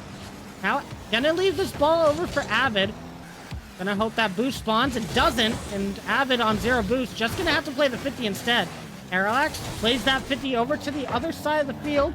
Looks for the pass. Levi, as I live and breathe, I said I wanted to show him getting some crucial touches and right behind the defender. That's an excellent goal for Lumosity to start off game number 3. Unfortunate for X3 Tactics, just a little bit too far out of the net. And Frosty notices, or not Frosty, Levi, my bad. I'm confusing the players on the roster, but Levi doing a really good job there of seeing that gap and placing it right in the spot, that slot. Something that's very hard to do with some of those thinner cars. Now we continue on with play. 1:20 passed. Levi looking for another shot on net as his confidence has started to soar after that last goal. Parallax with the touch. Past Trico. Trico not the best flip there. Gonna take a little bit longer to get back, but perfect from Frosty to get that cleared long. Shy with the double tap, possibly over to Trico, but Trico hesitates on it, knowing Levi's going to beat them to that ball. Now, Frosty, almost a shot once again. Parallax playing that back corner. Parallax having to hit this up high to watch any 50s. Could have been unfortunate if that went into the back of the net. X3 Tactics definitely going to want to try and play as offensive as possible here. They do not want to go to a 2-goal deficit. But with Avid shooting, that might be exactly where it goes. And unfortunate for Shy there, as that's definitely bouncing bar out. And Shy just the wrong place, wrong time. I think they were expecting Trico to get that hit, and the ball comes down so fast, there's no time to get out of the way. Don't you just hate that when that happens? You think you're in the perfect spot to get any sort of follow-up shot, but it just ends up bouncing in off of your own car. That definitely got to be a hit to the mental of X3 Tactics. They're gonna want to find a goal as soon as possible to try and find some momentum in game number 3. Now Shy gonna look to rectify that last goal with one of their own. Pass over to Trico. Excellent save from Aerolax to keep that out of the net, but the offense continued for X3 Tactics. Pass to mid, but Trico jumps a little bit too early for that, not reading the bounce. Avid trying to get past Frosty, but Frosty plays that so patient, so well. Make sure that that doesn't go in. That's a hard thing to do when you're the last back, is taking that patience to wait for the flick and not jump too early. Now Avid over to Aerolax. Maybe a little bit of confusion on Luminosity side here. They are all low boost, everyone except for Levi. Now Aerolax able to get 100. So they might be able to move this play out. The team will give Aerolax possession of this ball as he goes off the ceiling. No one there to commit. And Trico with an amazing save. That was in the back of the net, but goes off of the crossbar instead. We're seeing some really excellent saves from both sides here. Lumimosity still 2 goals up with a minute and 22 seconds left. X3 Tactics need to find something on the realm of offense. Aerolax gets the demo on Trico as he goes for this shot. Frosty gonna have to clear this out to the side. Now Aerolax up high. Getting dunked on. That's not in the back of the net, but that was definitely close. Unfortunately, no one from X3 Tactics would have been there in time to place that into the back of the net there. That might go in from Frosty, but another save from Avid. And Frosty has been getting so many well-placed shots on net, but every single time, a Lumimosity defender is getting there at the last second to keep it clear. 43 seconds left, and X3 Tactics going to need to find something on this next play. Pinch downfield, not able to do it. Now Aerolax looking for the same type of pinch, maybe looking for a different result. Avid with the shot, but Shy is going to keep that free. 30 seconds, and this has to go in if you're X3 Tactics. It's not going to. Another excellent save from Aerolax, and that might be all that they wrote for this game. 13 seconds. This has to go into the back of the net, and it will. Trico plays this one really well, and they're not out of this one just yet. This shot. Avid does so well to get that off of the corner of the crossbar. You can hear it ring out, but it bounces straight back to Trico. One of the most unfortunate bounces you can ask for as a defender, but one of the best bounces you can ask for as an X3 Tactics fan. Now 7 seconds left. Will we get an overtime? Shine misses the ball. That's not going to be good for X3. Trico keeps it alive. Frosty and Trico both commit, and Lumimosity just puts it to the ground, and they will go to match point. My goodness, what an action-packed game of Rocket League that was. Both teams fighting for their lives here. Not necessarily their season lives, but they want to move out of this. They don't want to have to play tomorrow, and Lumimosity is looking more likely to do that with that Game 3 win. They seem to have a lot of momentum on their side right now. However, that last goal from Trico might be what X3 needs to finally get some momentum back on their side and start taking Game 4 with a little bit more aggression. But as we look back on game number 3, we see a lot of defensive plays from this Lumimosity squad, along with some very well-placed shots as well. And X3 Tactics, they've been getting some really good shots as well, but as I said, it just seems like every single time a shot is put towards the net, there's been a Lumimosity defender. It seems like they've been playing against Season 0 Gentle Paws at this rate. No one allowed to get any shot even close to the net here until this touch from Avid. Not the best touch that you could hope for. A good touch, not the best bounce you could hope for. But sometimes that's just how Rocket League works. And X3 Tactics gonna have to try and glean something off of that play so they can try and find momentum in game number 4. Now on match point, Lumimosity 1 game away from making it to playoffs. The other two teams here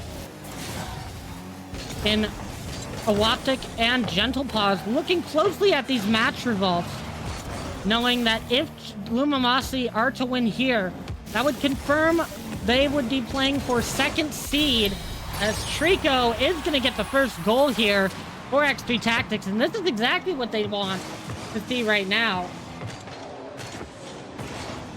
Yes, as I said that, with X3 Tactics winning that first game, it would confirm Lumimosity winning here as a 3rd seed, with even the lowest team in game differential with that being Gentle Paws out of our next match, being at 2.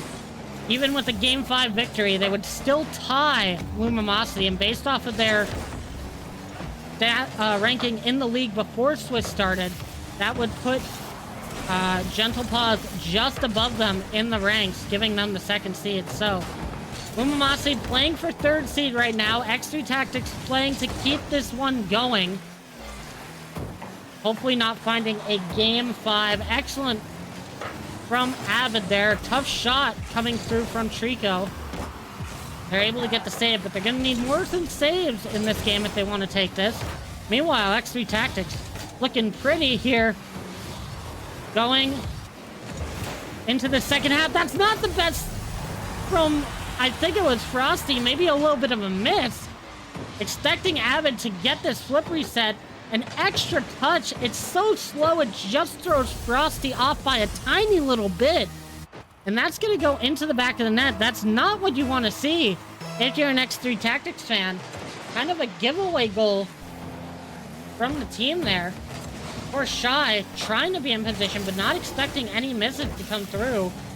Now, Trico getting a little bump there. Frosty trying to find a save, but it's gonna go into the back of the net again, this time from Levi, who switched over to the Dominus. And that's just so unfortunate for X3 Tactics. Just a couple of plays. It's not the best positioning coming out from a couple of teammates, a couple of overcommits, and suddenly Lumimosity finding themselves in the driver's seat once again, able to dictate the pace of play, keep the game on their own terms, and that's exactly where Lumimosity like to play. Now, X3 Tactics forced to make some pushes if they want to come back in this game number 4. Gonna be looking to Frosty, trying for the flip reset, not able to get it, just has to dribble that away, look for the 50 instead. Trico can't get that past Derelax, it's all up to Shy. Shy will get this into the corner, has to play it safe. Avid with the 50, Levi looking for the shot, it's gonna bounce down and almost in, but Trico will be there. And Frosty taking that touch away from Aralax, so no more of a goal lead can come for Lumimosity. Now, Aralax up early for this challenge. Avid looking for the pass over to Levi, but Levi not going to have the right angle on this one. Sends this skyward. They go to Trico. Trico doesn't have a lot of boost. Shy plays that a little too early and hits it back towards their own side. Frosty now bumped on the side from Aralax, but no shot attempt for Lumimosity here. Is going to be able to move forward. Now half the game remaining. X3 Tactics just need one here. Trico off of his own back wall.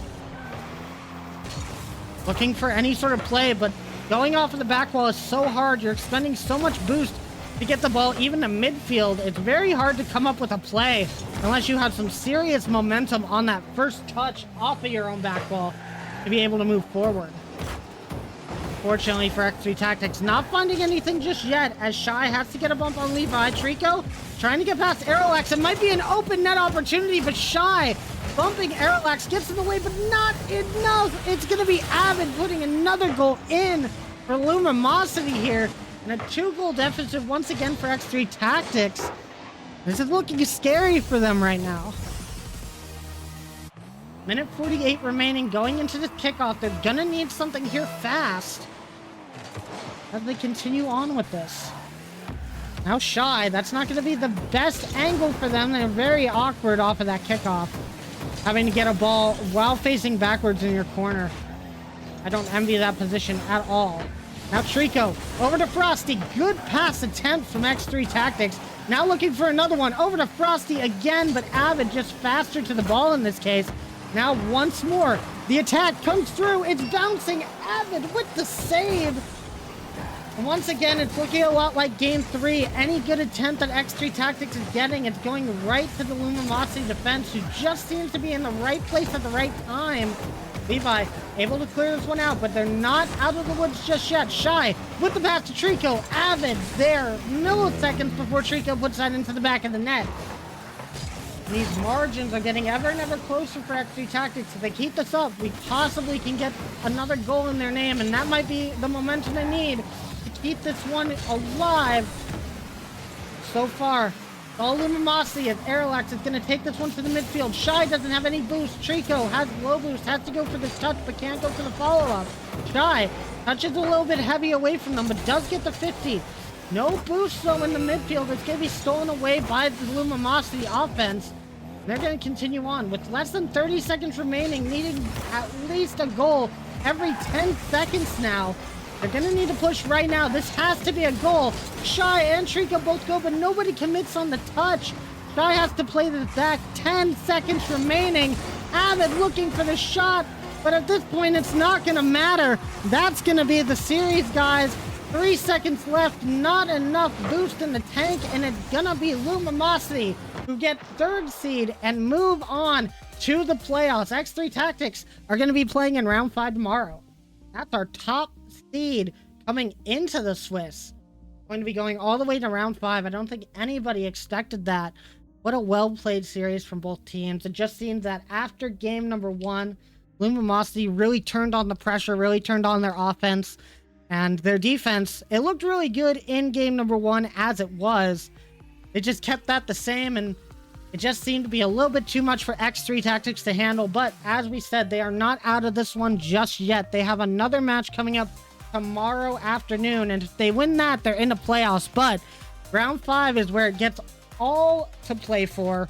Everybody playing with playoffs and their league lives on the line at the same time. It's going to be the most pressure that anybody's had the entirety of the season, besides next weekend, which is playoffs itself. But once again, well played to both teams. And I think I need a little bit of a break here. So we're going to go to break. And when we come back, it's going to be our final game. As I said, Lumosity has clinched the 3rd seed now. No one can take it from them. But we have 2 more teams here. And one of them is going to be getting that bye into into the first round of playoffs, should I say. Is it going to be Gentle Paws, or is it going to be Owata Gaming? We're going to be watching the caster battle. Me and Aerolax will be back as soon as the break ends for our last match of round number 4. Stick around, guys. You're not going to want to miss this.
take it too far to say that we could not pretend now.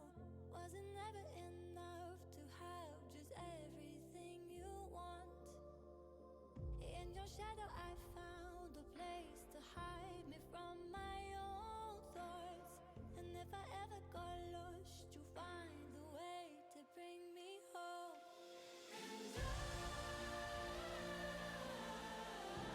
And I want something that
I forgot to put you back.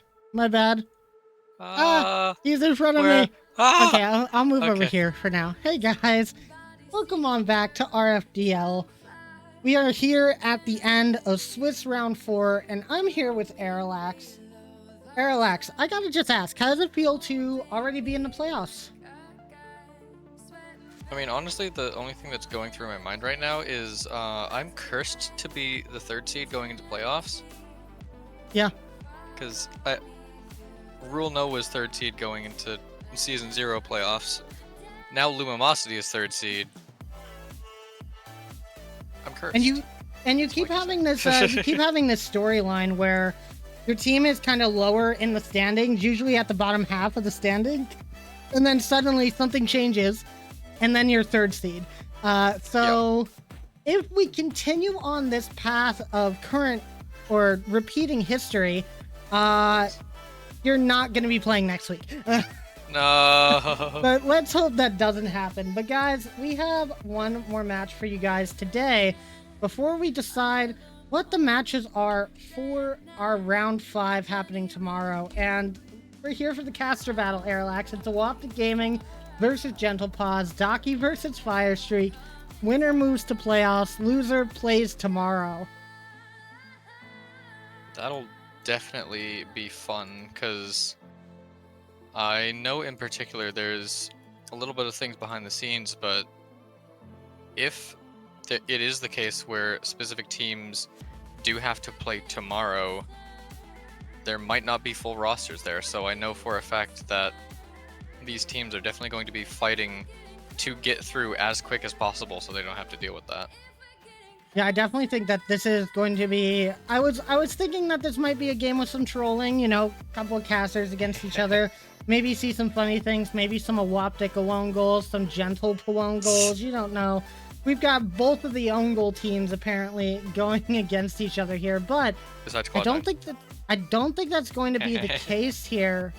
I think that these guys are going to be playing just to win, just get in as quick as possible. They want a 3-0 sweep, get out, get into playoffs as quick as possible. And I mean, for both of these teams, that's going to be a tough match. Let's go ahead and talk about the teams coming into this one, as we'll talk about Awaptic Gaming. They've been looking really good this Swiss, Arilax. Not Bunky, or yeah, no, we still have Bunky. Yeah, still Bunky. Yeah, but this team has been very, very solid. Like, as soon as they added Bunky onto the team, and especially when I got the chance to play with them for the first time, I was like, yeah, this is a solid team. Because obviously we've seen Docky play, very solid player. T-Park also a very solid player. And then Bunky somehow just pulling out all of the mechs, which is terrifying. No, like seriously, like every single time I've played with them, they're just pulling out all of like the weirdest flip resets that completely throw off the defense. Sometimes even throwing off me, because you know me, I'm a ball chaser. I try to get those shots and he just doesn't allow me. But yeah, it's such a very solid team, and like honestly, the addition of Bunky was probably the perfect pick that this team could have gotten. I will say, I mean, we are harping on him a lot, but being a new player in the scene, only showing up basically right after midseason, Bunky has been very impressive to me. They've definitely shown that they have very mechanical skill, a lot of mechanical skill, should I say, and they're definitely going to be a big pick coming into Season 2. So I'm excited to see which team would pick them. But we also have another team here who's going to be just as eager for this win. It's going to be Gentle Paws, and I can confirm we have the full normal roster of Gentle Paws. We weren't sure who we were going to get, so excuse the Frogger thing, that's not happening. But we are going to be getting Strawberry, Pictus, and Fire Streak in this one, and that's going to be a good match. Yeah, that is definitely going to be a good match, and we've seen this team. Especially Pictus, just absolutely terrifying player to play against. I don't think we're having Cookie either. No, okay, we're well, having Strawberry. We're having Strawberry. We got there. Got there, chat. But yeah, but Pictus, we've seen, is just a very, very strong player overall. and is absolutely terrifying to play both with and against, because he can just pull out things that you aren't expecting at all. And then just having that back line of Strawberry and Fire, just, it's an absolutely solid team all around.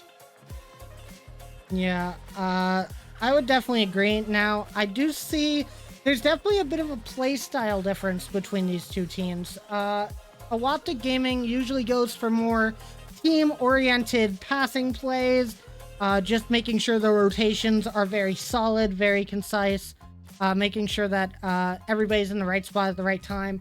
Meanwhile, Gentle Paws has more of a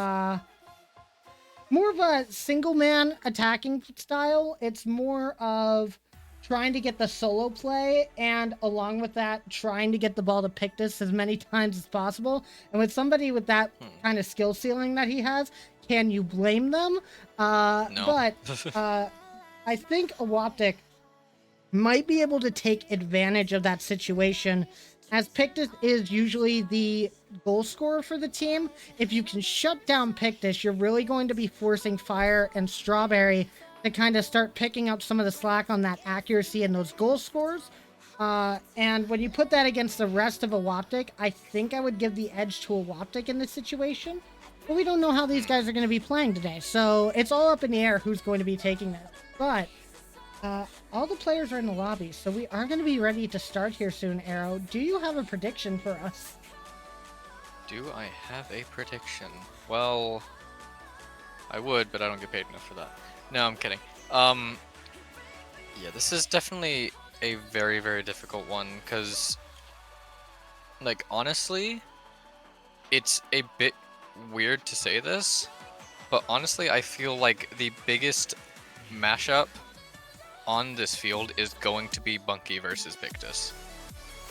Bunky being the lowest player on Awaptic and Pictus being the highest player on Gentle Paws, but both of them are kind of filling the same sort of role for their team, and it's really just going to be a matter of who is going to be able to be just putting those shots on net and also having that support behind them.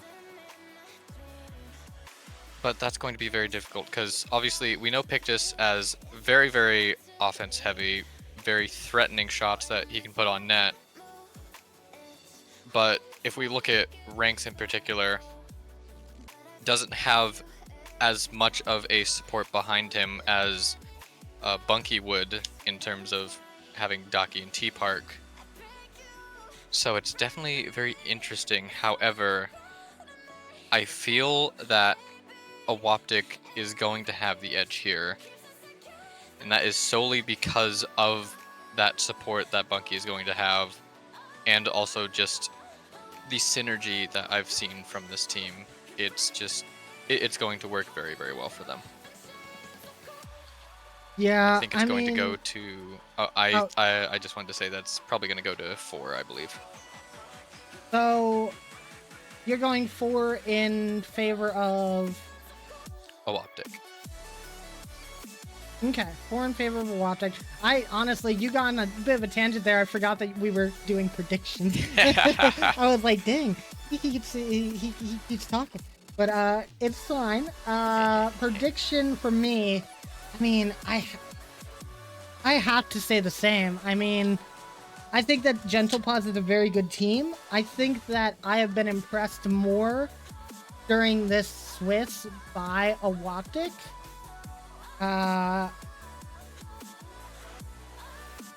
One second.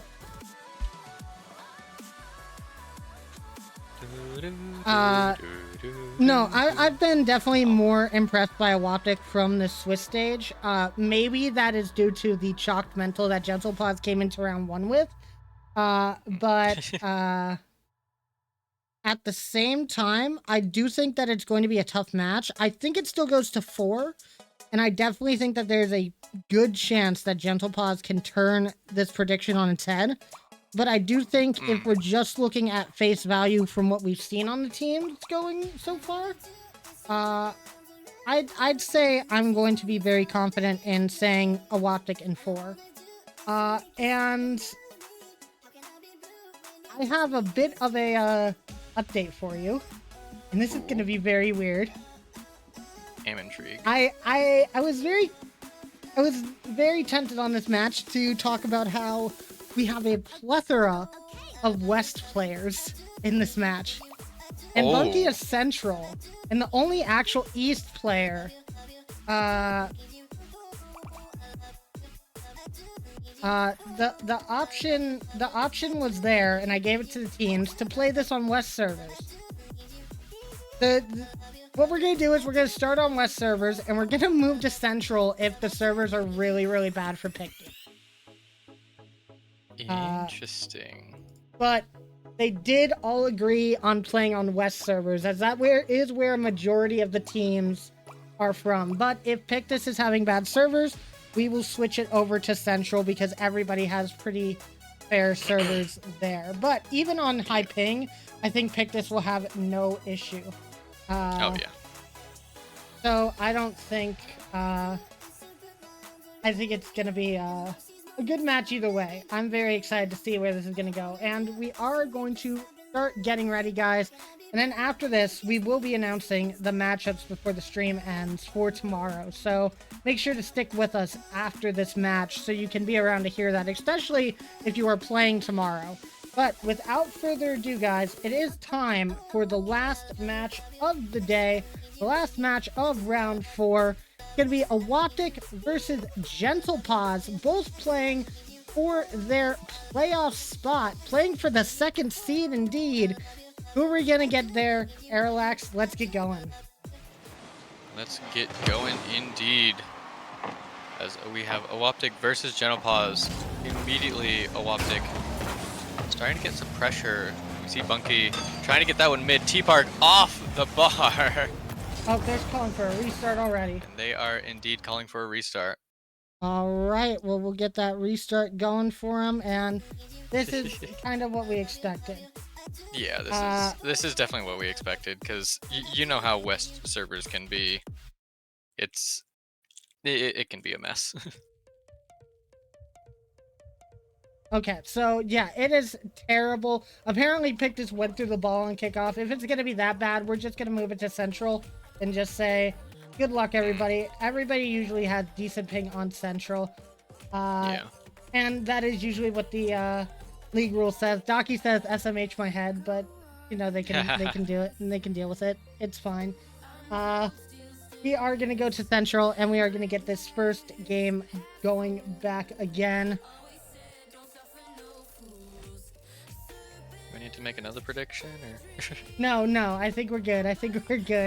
We are going to get back into the game. I am going to make sure everybody's got some decent ping, and it looks like we are at that spot. So let's get back into these games. We're going to start off in game number 1. We just have to see which team can have some momentum here. We saw a fast attack from Awoptic to start us off. Are we going to get more of that? As Docky puts it on net, Strawberry and Pictus both there to get that first save. And it seems like Awoptic going back to the aggression that they started with. Indeed, but we need to talk about that save from Pictus. I was sure that was going in, and Pictus somehow just getting the power to get that off the crossbar. That is absolutely insane from him. That keeps this just tied. Already seeing a lot of action on that Gentle Paws net as a roller is going to go by Strawberry. Bunky not going to get the touch there. That's going to force Docky to come in trying to clear this one down. We're seeing a lot of pressure from Awoptic Gaming, but Gentle Paws seems to be just more throwing themselves at the ball, just causing possibly a little bit of panicking from Awoptic, but Docky not seeming phased by that as tries to go up for an aerial play, but isn't quite able to get through. We're seeing just a lot of back and forth in this game so far. Only really one opportunity from Awoptic on that Gentle Paws net, which was saved. We're gonna have to see if either team can get some more opportunities here. T-Park trying to get the pass out to Docky, not able to find it. Pictus will be in front of that ball. Cutting off those passes, that's going to be a key for Gentle Paws. Awoptic Gaming really utilizes those passes a lot of the time, so if you're able to cut through those passing lanes get possession of the ball that way. That's going to be very good for you to start off your series. Now Fire looking for a shot. T-Park barely gets to that one in time. Seeing some impressive shots coming from both these guys. Now, T-Park looking for the demo. It's going to go to Daki. Daki places that bottom right, and he's going to get the first goal for Awaptic Gaming. What a shot that is as well. Just an awkward pass from T-Park, and then What a just darn. the angle to get that down into the bottom corner. Like, that literally needed to be bottom corner. You had a defender going up high and a defender on the left side.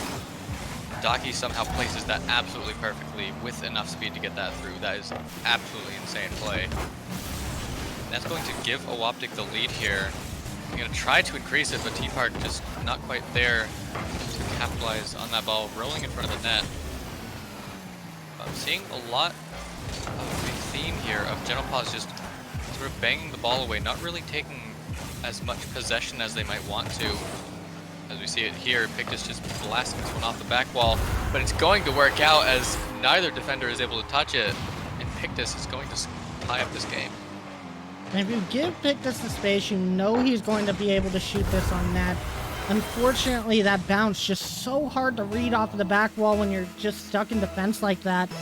You really have to have that last second reaction if you're T-Park. Unfortunately, it just doesn't come fast enough.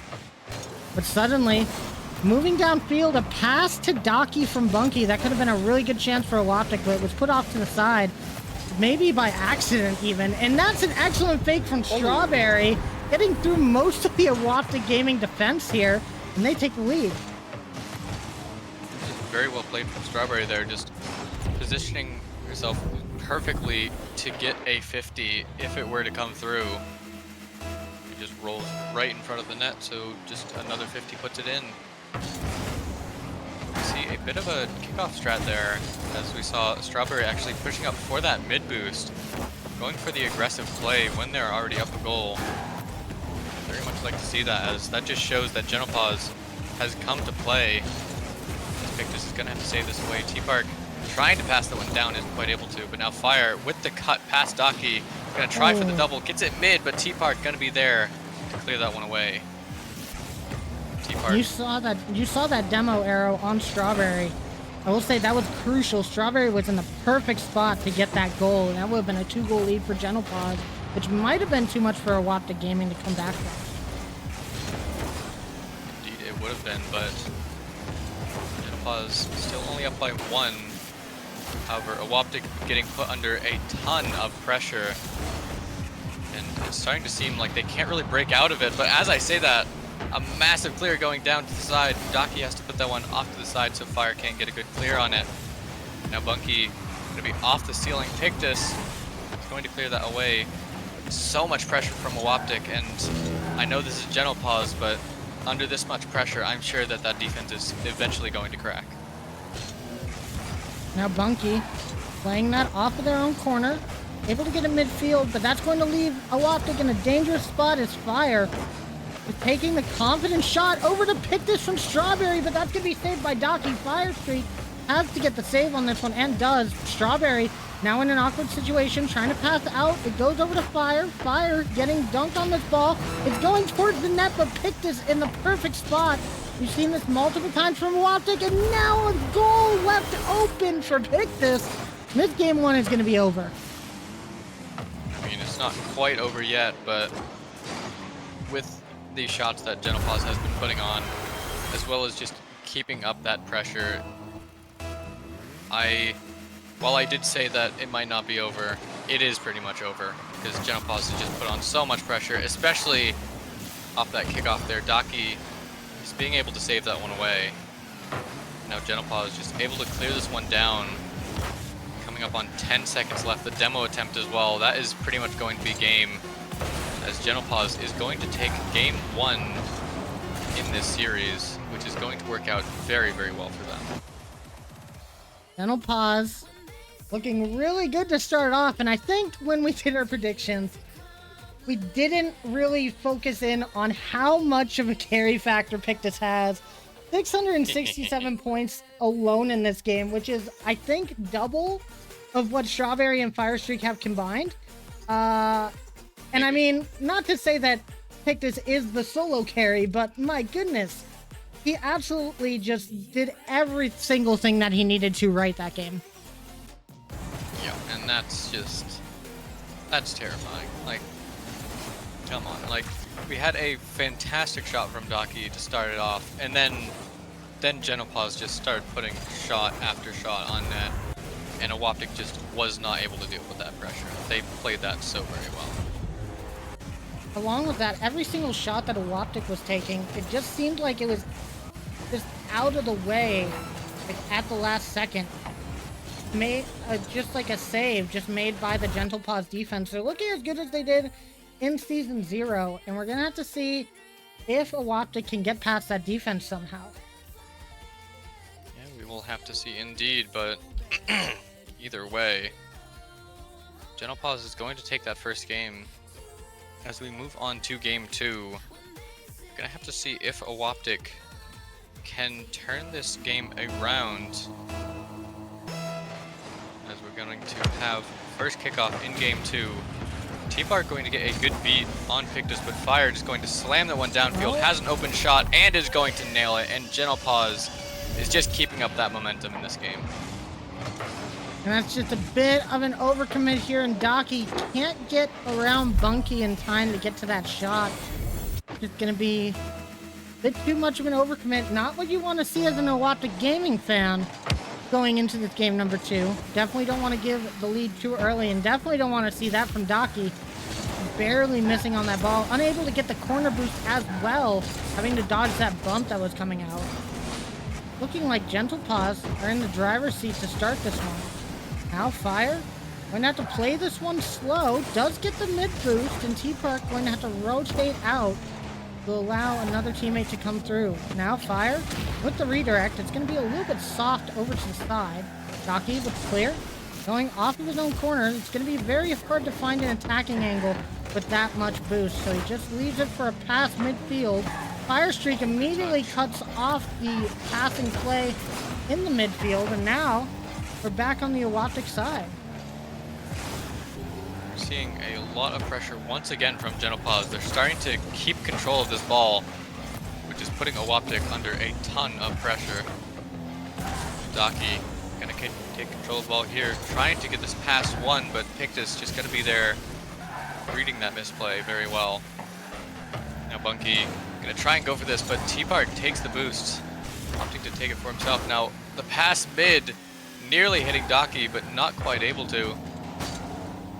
And that was a very optimistic play, but would have been very, very great if they had nailed that. But coming up on just under 2 minutes passed in this game, Genopause still having the lead here. And I feel that the pressure from Genopause is starting to waver a little bit in favor of Awoptic. Now T-Park trying to get an angle here. Bumps Pictus off the ball, but unfortunately bumps one of his own teammates as well. Going to keep it back in the Awoptic half. That's a dangerous ball. Daki has to jump up for that, and Pictus will be the first one there. Going to the back of the net, it's going to be T-Park with save. Pass out once again from Pictus. Strawberry has to put that backwards towards Fire Streak. But Fire looking for the flip reset. He almost gets the dunk, and that could have been back of the net. But Daki with the save. Pictus with another shot, and Daki with another crucial touch to keep that out. But we're seeing a lot of pressure coming out in this last couple of seconds from Gentle Paws. It seems like a goal is on the horizon, but suddenly Daki with that clear, that should relieve a lot of pressure from Awoptic Gaming. Bunky trying to put that somewhere, but Pictus already on the backboard, ready to clear it, and that's going to be an open net. Overcommit from Awoptic Gaming, and Gentle Paws up by 2. This is a massive overcommit from Awoptic. We see here just the demo on Daki. T-Park is sitting on the mid boost, and there is no one back on the side of Awoptic to be there to cover that long shot. But Pictus doing very well to recognize that. Just clearing that one all the way downfield. Now this one going to go in favor of Genopause, and Fire is going to be there. And a 3-goal lead for Genopause, and they're starting to look really dominant in this match. Yeah, it just seems like Awoptic just can't find anything to go their way. It's just every kickoff, every 50, just going the way of Gentle Paws, and that's very hard to deal with both in-game and mentally. especially when you're trying to force your way into the second seed of playoffs here. Looking like Gentle Paws are in the driver's seat to be taking that second seed, as Strawberry, out of nowhere, gets an amazing shot and a great pass from Firestreak. Bunky looking for that touch, but not aware that there's another opponent coming in for a shot so quickly. That is a fantastic pass from Firestreak there, just putting that one right the way through, and now, oh no! Bunky trying for the shot. Daki had the shot, and it's just going to be saved away. That is so unfortunate, and that is definitely going to be just a dagger in the hearts of Awoptic. And now the demo as well. Pick is going to be closing in. T-Park has to put that one away. But it's pretty much over, as with 4 goals, there's still 90 seconds remaining.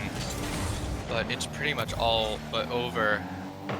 Gentle Paws has just been putting on so much pressure and is continuing to do so. However, a double commit. Bunky going to be going for the demo. T-Park just going to sky that one all the way to the other side of the net, and it feels like Awoptic just can't get the touches that they need. Meanwhile, for Gentle Paws, they've really been impressing me in this game. As I said during the death segment before the match, I was really looking at Strawberry and Firestreak to maybe start picking up some of the slack, starting to score some more goals, put on some more shots, and they've done exactly that. This team is looking very well-rounded. They're not relying on Pictus to do everything for them, and it's really been working out, as another one goes in front of the Awoptic net. No one there to confirm it, but they don't need it with 40 seconds left. It's basically all but done at this point for game number 2, but Pictus going to play it off Firestreak for a 5th goal. If you're Awoptic, you really are going to have to take a look at your game plan and switch something up here quickly. Yeah, they're definitely going to have to switch something out, because it really feels like Gentle Paws is just running away with this one at this point. They're definitely going to have to try and figure out something here. It's definitely going to be difficult, as now going into a triple match point situation, they're going to have to pull a Black Bunny and complete a reverse sweep in order to take this. And with Black Bunny being the only team right now to be in reverse sweep situations, that's going to be a tough one for Awoptic to do, and especially with the Gentle Paws looking this good. I think this is the best that they've looked even all season long, I'd say. They're looking like a very dominant team right now. And with that hitting the ground, they will be going to match point and are 1 game away from confirming that second seed away from Awoptic Gaming. So, I gotta ask, Aerolax, what do you think Awoptic needs to change here? Honestly, I feel that there isn't really too much that they can do. Like, it's just... It really feels like Gentle Paws is just playing on another level at this point. But they just kind of need to realize that, I think. I feel like there's been a lot of points in Awoptic where they're not expecting a long clear to come out, or they're not expecting a specific mechanic, and it's completely throwing them off. But like, I feel especially the overcommits is what's getting to Awoptic, as we see those past 3 goals there were just straight overcommits from Awoptic, and then these last 2 were good passing plays from Gentle Paws, but really just those overcommits from Awoptic is just plaguing them heavily. Yeah, I have to agree there. I do still think I'm very impressed by Gentle Paws right now. As I said, I think they are playing some of the best Rocket League that we've seen them playing, but it also begs the question of what's going to happen next week during playoffs for Gentle Paws. Because, I mean, we know some behind the scenes stuff where possibly there might be a Gentle Paws member not able to participate in the playoffs, and that could be a real tough thing to deal with, especially when getting that second seed. Gonna have very high expectations of this team to perform. But we have to get through the rest of this match before that, because we do have reverse sweep situations on our hand for Awoptic. That's an excellent pressure moment from Gentle Paws, but Awoptic doing well to keep that out. Yeah, and we're seeing just once again those passes from Genopause just really just keeping that control. However, Owaptic gonna have an opportunity here, but Pictus just gonna put this one up and away from the net. Very, very well played. Now, T-Park and Daki, the double commit is nearly gonna spell disaster. Strawberry's gonna be up for this, tries for the shot. It's going to be off, but it's those situations like that that Owaptic really needs to figure out, because they're still in such a dangerous position. All three of them in net, zero boost. Bunky getting a save, finally getting that corner boost, and it's going to be pinched out. That was so dangerous for Owaptic, but they're able to stay alive and possibly even get a goal out of it, as Bunky somehow turning that one around, and that was such a defensive stance from Owaptic. That is exactly how you start the reverse sweep, with momentum like that, a save with no boost for any of your team, going straight into a goal. That's exactly the momentum that you want, but you have to keep it, and the goal to that is make sure that Genopause don't get any. You don't want to allow them any sort of shot on the net, any sort of momentum going into this. Chance for Bunky, but he's going to put that one high. T-Park out to midfield looking for Daki, but it's going to be so awkward to look for a shot on that angle. They're going to have to retreat back. This is something else that we've seen from Owaptic, is a lot of the passes this game in particular, this series in particular, have been very difficult to find shooting angles from. And they need to put their passes just a little bit lower on that backboard, but when they do, they also risk the chance of Pictus being on that back ball to get there. Now, T-Park with the fake, and it's the perfect play to get Owaptic Gaming their second goal here. They played this so very well. Bunky trying for the double fire, just isn't quite able to get that, and Strawberry just panic flipping out of the way there. Owaptic going to take that one in stride. They're definitely going to be looking to take this game. However, Pictus with a fantastic follow is just going to take all of that momentum away, and that is just so unfortunate. We see Daki trying to get there, Pictus coming in just that tiny bit later and getting the dunk over. And Owaptic Gaming, while still up by 1, is definitely going to feel the hurt from that goal from Genopause. That's always the problem with like a really heavy cheat up, is if your opponent waits just a little bit longer, just long enough for your teammates to think that you're going to win that and start moving forward.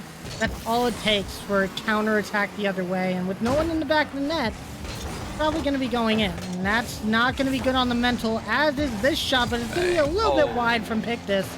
But Bunky is going to be able to clear this out. Strawberry takes them off the ball. Pictus back in with a touch. Strawberry looking for a pass over to Fire. Fire with the quick turn. Daki has to get in its way. T-Park trying to take control of this ball, but it's only going to go to his Pictus. Daki has to clear this out as Fire had an angle on that shot. Fire just going to keep up the siege. Now, Daki trying to beat Pictus to this ball once again. It's going to go as far as Strawberry, but Strawberry leaves him for Fire Streak. Another big clear from midfield, and it just seems like Genopause suddenly have ramped up in this game number 4, or game number 3 even. They have all the pressure once again. That might be an overcommit. Another shot, but it's going to be missed by Fire, and Owaptic Gaming get away with one. That is going to be definitely lucky for Owaptic there. Able to get away with that. Shot! Put a shot on net, and we get a demo as well. We're seeing from Owaptic just so much more pressure. We're seeing actually even some panicking from Genopause as well on that defensive end. Starting to feel like just all of that composure that Genopause had on that defense is starting to falter quite a lot. We get a shot off, but Daki just going to save this one over to the corner. A pinch coming out as well. Going to clear it out a bit more, but Pictus going to try and make this one dangerous. Fire going to be up for this. Bunky has to get the touch and does. Still going to be awkward. Pictus trying to put on so much pressure. Fire trying to turn this one around. Strawberry going to be there for the 50 as we get a minute left on the clock. Owaptic still up by 2, but Genopause getting so much pressure in these last few seconds, but finally a massive clear is going to go out. And Owaptic Gaming might be looking to take this game. Strawberry over to Pictus. Trying to put that one up high, but Daki low enough to get to that ball. Pictus with the clear, almost sniping Strawberry with that. I'm not sure where that ball would have went if it did hit Strawberry's car. Daki trying to get past. It's almost in the net, but Fire Streak is in the right spot at the right time. Unfortunately, they don't want to see goals for shots on their side of the field. They need to get something on a Waptik's net here soon if they want any chance of getting back into this game. 15 seconds left, all to play for. That's not the best go from Pictus, and Daki just going to waste time with a 50, and it looks like Waptik Gaming is going to chart this reverse sweep. Indeed they are, as we see possibly even a final goal going to go in. Fire going to save that one away. But Waptik just finding a completely new stride and coming out swinging in this game 3, and they are going to stay alive going into this game 4. They really, really want this game. This is going to be, I think, the toughest game for Waptik here. Game 3, they did get some pretty good sights on here, some really good momentum, but it all comes down to how Gentle Paws adapts in game 4. Once we figure out how they're going to be doing, we can see exactly how the rest of the series is going to go. I would be scared if I'm a Waptik Gaming. This is a series that could definitely go either way, but they need to have the momentum that they got from this game, and they need to bring it to the start of this next one. If they score the first goal, I give them a chance, but if they allow Gentle Paws an early goal, I think that might be curtains for them. But we'll have to see what happens as we get into game number 4. Yeah, we'll have to see indeed, but my goodness, Waptik has just completely switched it around, and honestly, hats off to them. Like, that is most definitely a very, very difficult thing to do, as we're gonna have to see going into this game 4 if they can keep up that momentum, because they're going to desperately be fighting for this, but Gentle Paws might be able to use that to their advantage. However, this is going to be dangerous. Fire is going to have to get this touch, and does. He has a fantastic touch. Daki getting a whiff there. Pictus going to have an open shot, gets it off the backboard. Bunky has to try and read this, and is going to T-Park, getting credited with the save. And Waptik going to stay alive here, but under so much pressure. Gentle Paws is just fighting for the series win. And that third game win in a series is always one of the hardest to get. That's where the nerves are kind of the most, where you know everything is riding on how you perform in the game. Nerves can get the better of a lot of teams. It might get the better of Gentle Paws here, as Daki is going to get that save. What an amazing defensive stand from Waptik Gaming, but a very impressive shot coming out from Gentle Paws as well.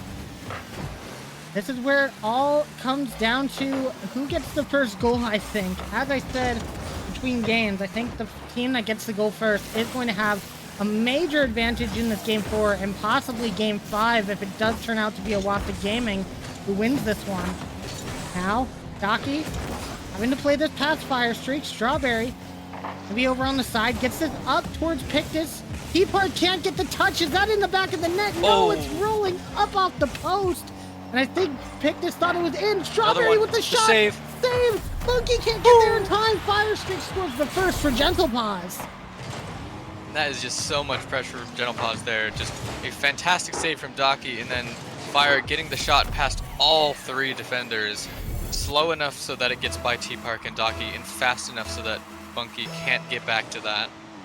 Very, very well played. And now Waptik, with 3 minutes 30 left on the clock, is going to be trying to fight back for the tied game. You see Daki gonna try and put this one downfield. A bit heavy of a touch. It doesn't get the boost either. That's going to allow Fire to put on a lot of pressure. You see a demo come out as well. Pictus gonna try for the ground double. Doesn't quite get it. Bunky with a fantastic save. And another save as well. And that's one thing that I've noticed about Bunky, is that while very mechanical, honestly, a lot of those mechanics that he knows can be used on that defensive end, which is absolutely fantastic to see. You see Waptik trying to keep up this pressure here. Pictus going to try and clear this out. Strawberry goes for the redirect, but Bunky once again just right back on defense, able to clear that line and keeping OpTic only down by 1. Well, that's going to be a little bit awkward as T-Park's going to own goal that, basically. It still goes to Pictus for the credit. He needed to get that dunk for it to go in. That's not good for OpTic Gaming. T-Park just misreads that by a little bit. And it goes off the back of his own car. You're going to be kicking yourself after that one. Gentle Pause looking to try and run away with this game. Now a 2-goal lead with half the game remaining. OpTic Gaming going to need to find something quick. You saw Bunky about to fake that ball, but Strawberry gets in the way. Now past Pictus, T-Park has possession, but it is going to be Strawberry who gets that clear. Fire going to be off to midfield. It's just going to be Pictus in the back line. 100 boost, plenty to work with, but has to avoid the demo. Strawberry, past Docky. Going to go straight to Fire, who takes a shot on net. It was a little wide, but more than enough to put pressure on the OpTic defense. Now Strawberry, past Docky once again. Bunky can't get a touch on the ball. Strawberry with the 50. It's going to go straight back to Pictus. Let's see what he can do with this. Can't get it past Docky. Docky has a shot opportunity. Fire Streak has to clear this the long way. And Bunky with possession once again. What's he going to do with this? Puts this against the back wall, but Pictus has been doing so well with those back wall defense reads. It's basically impossible to get a good read off of the back wall for a OpTic. And that might be an overcommit, but Docky able to save it in the last second. One thing that I'm noticing from OpTic here is that they're really not playing the space that Gentle Pause is giving them. They're just tending to just throw that ball completely down to the other side. Oh, it worked. Cover is going to work for them, as Bunky is going to score that, cutting that goal lead in half. With a minute 10 left on the clock, only 70 precious seconds for OpTic to get another goal, or else Gentle Pause is going to take this series. OpTic really is just going to have to play this as controlled as possible. So we see T-Park getting demoed here. Fire going to take control of this and try to get over. Docky gets a good challenge. A bit of awkwardness on the side of Gentle Pause. T-Park going to be up for this. Tries to put it off the backboard. It's going to be way too hard. Docky with 0 boost. He's not quite able to get a good challenge. Pictus putting that back to Fire. Monkey going to read that well, trying to put it up. Docky cutting in front to try and put this into a dangerous position for Gentle Pause. You see 40 seconds left. Pictus gets a good clear. T-Park gonna hit this one up. Try for an opportunity, but Strawberry nearly getting that one through. Bunky having to clear this one out. A miss from literally everybody on the field, and Pictus is going to throw that one in. 3-1 for Gentle Pause with 26 seconds left, and OpTic is in a dangerous position.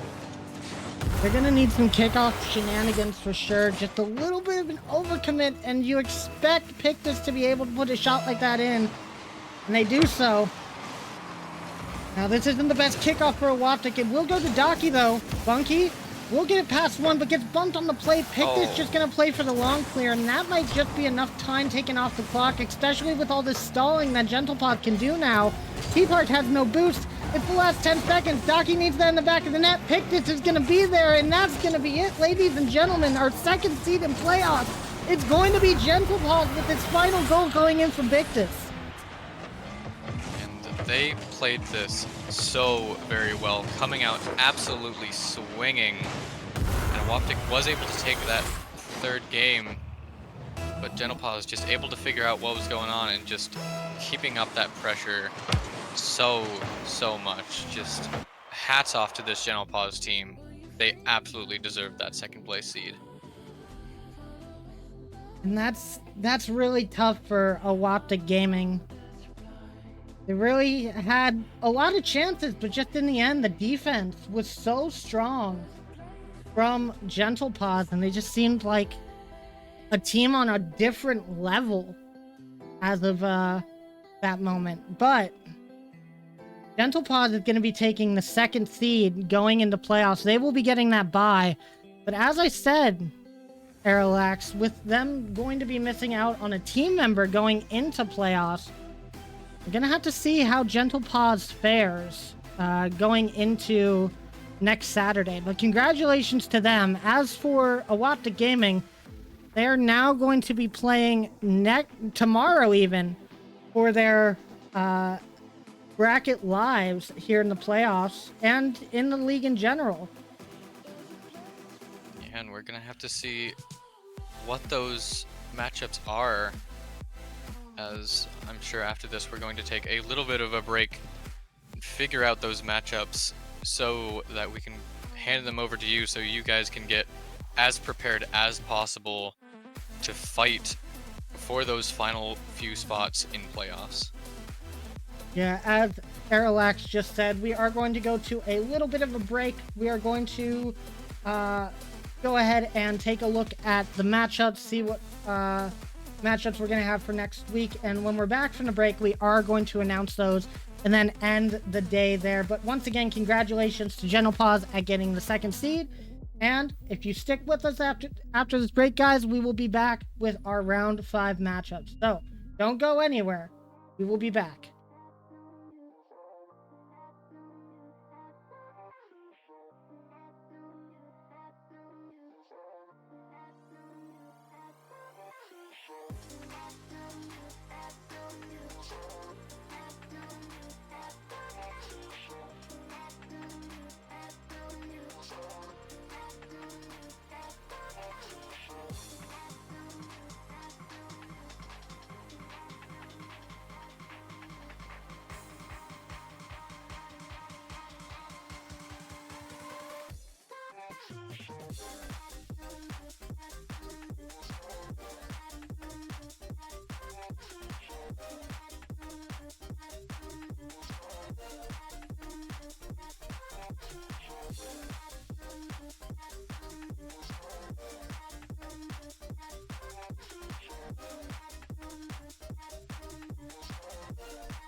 You know I make you feel good.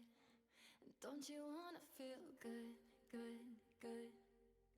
Sometimes I wish that we could go back before you got hurt, hurt, hurt. When before I was scared, now I'm feeling prepared. Don't you wanna feel good? Don't you wanna feel good, good, good? When you say you will leave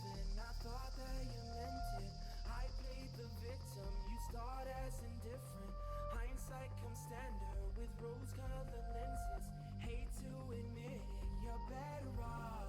Now you're too afraid to look, too scared to miss it. We're night and day, solar eclipses. Too afraid to look, too scared to miss it. We're night and day, solar eclipses.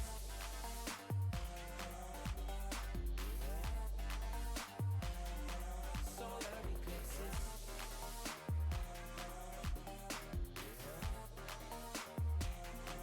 Solar eclipses. Caught up in your gravity, always end up lost in your wake. Intoxicated, maybe we can start it again. Caught up in your gravity, always end up lost in your wake. Intoxicated, maybe we can start it. Maybe feeling strange, I can remember all the reasons why we went separate ways. Feeling all alone in your company, keeping you captive with guilty chains.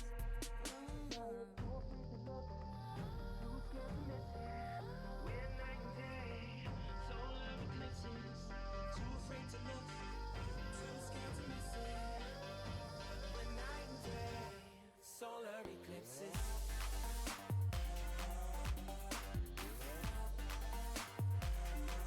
Solar eclipses.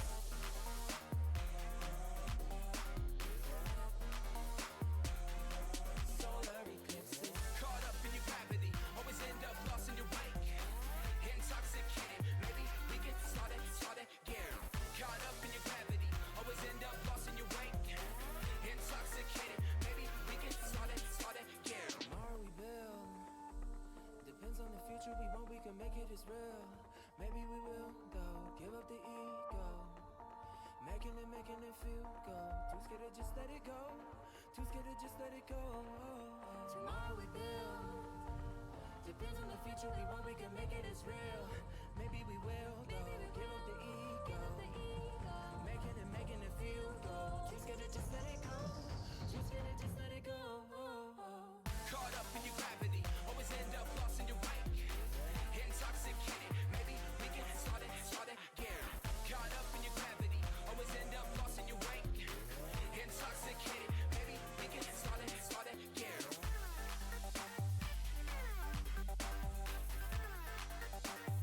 We can start it again.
Hello, everybody. We are back.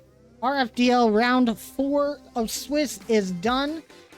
And I'm Ecliptic Fades here with Airlax and Firestreak, two of our casters who have moved on to the playoffs today. Congratulations to both of you guys.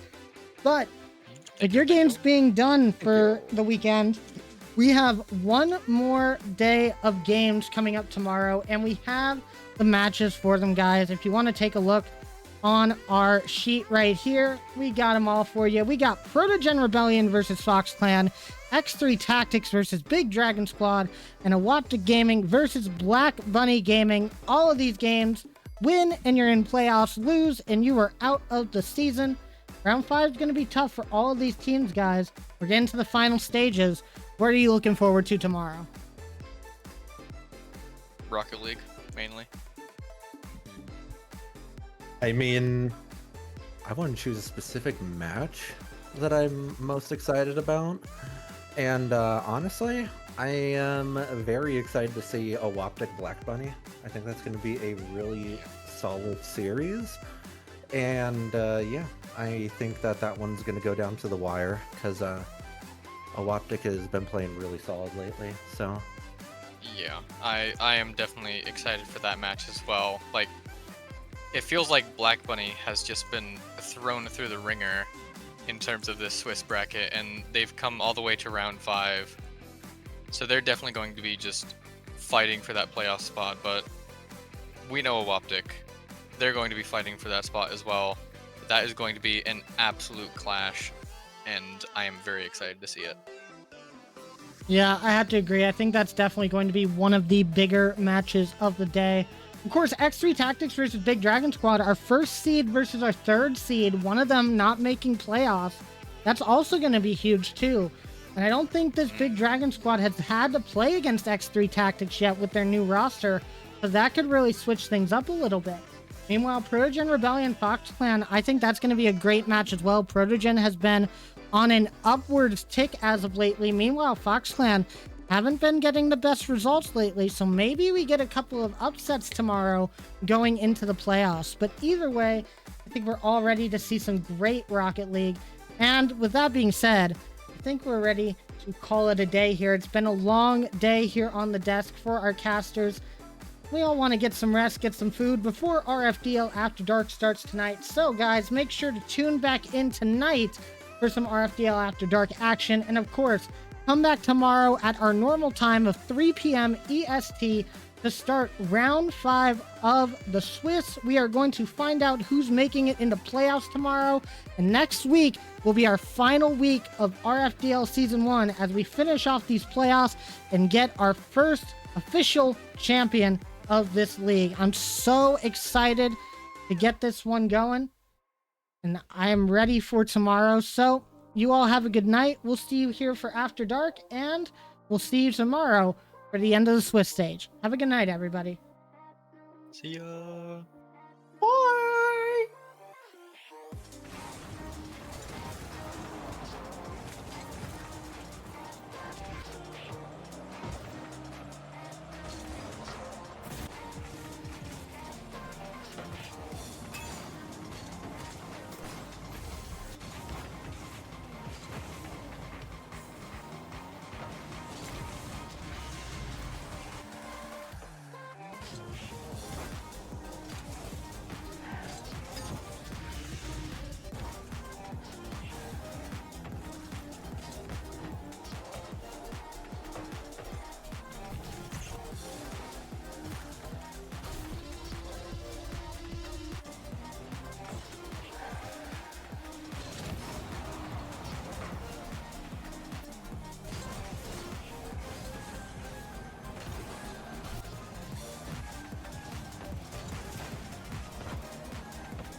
Yeah.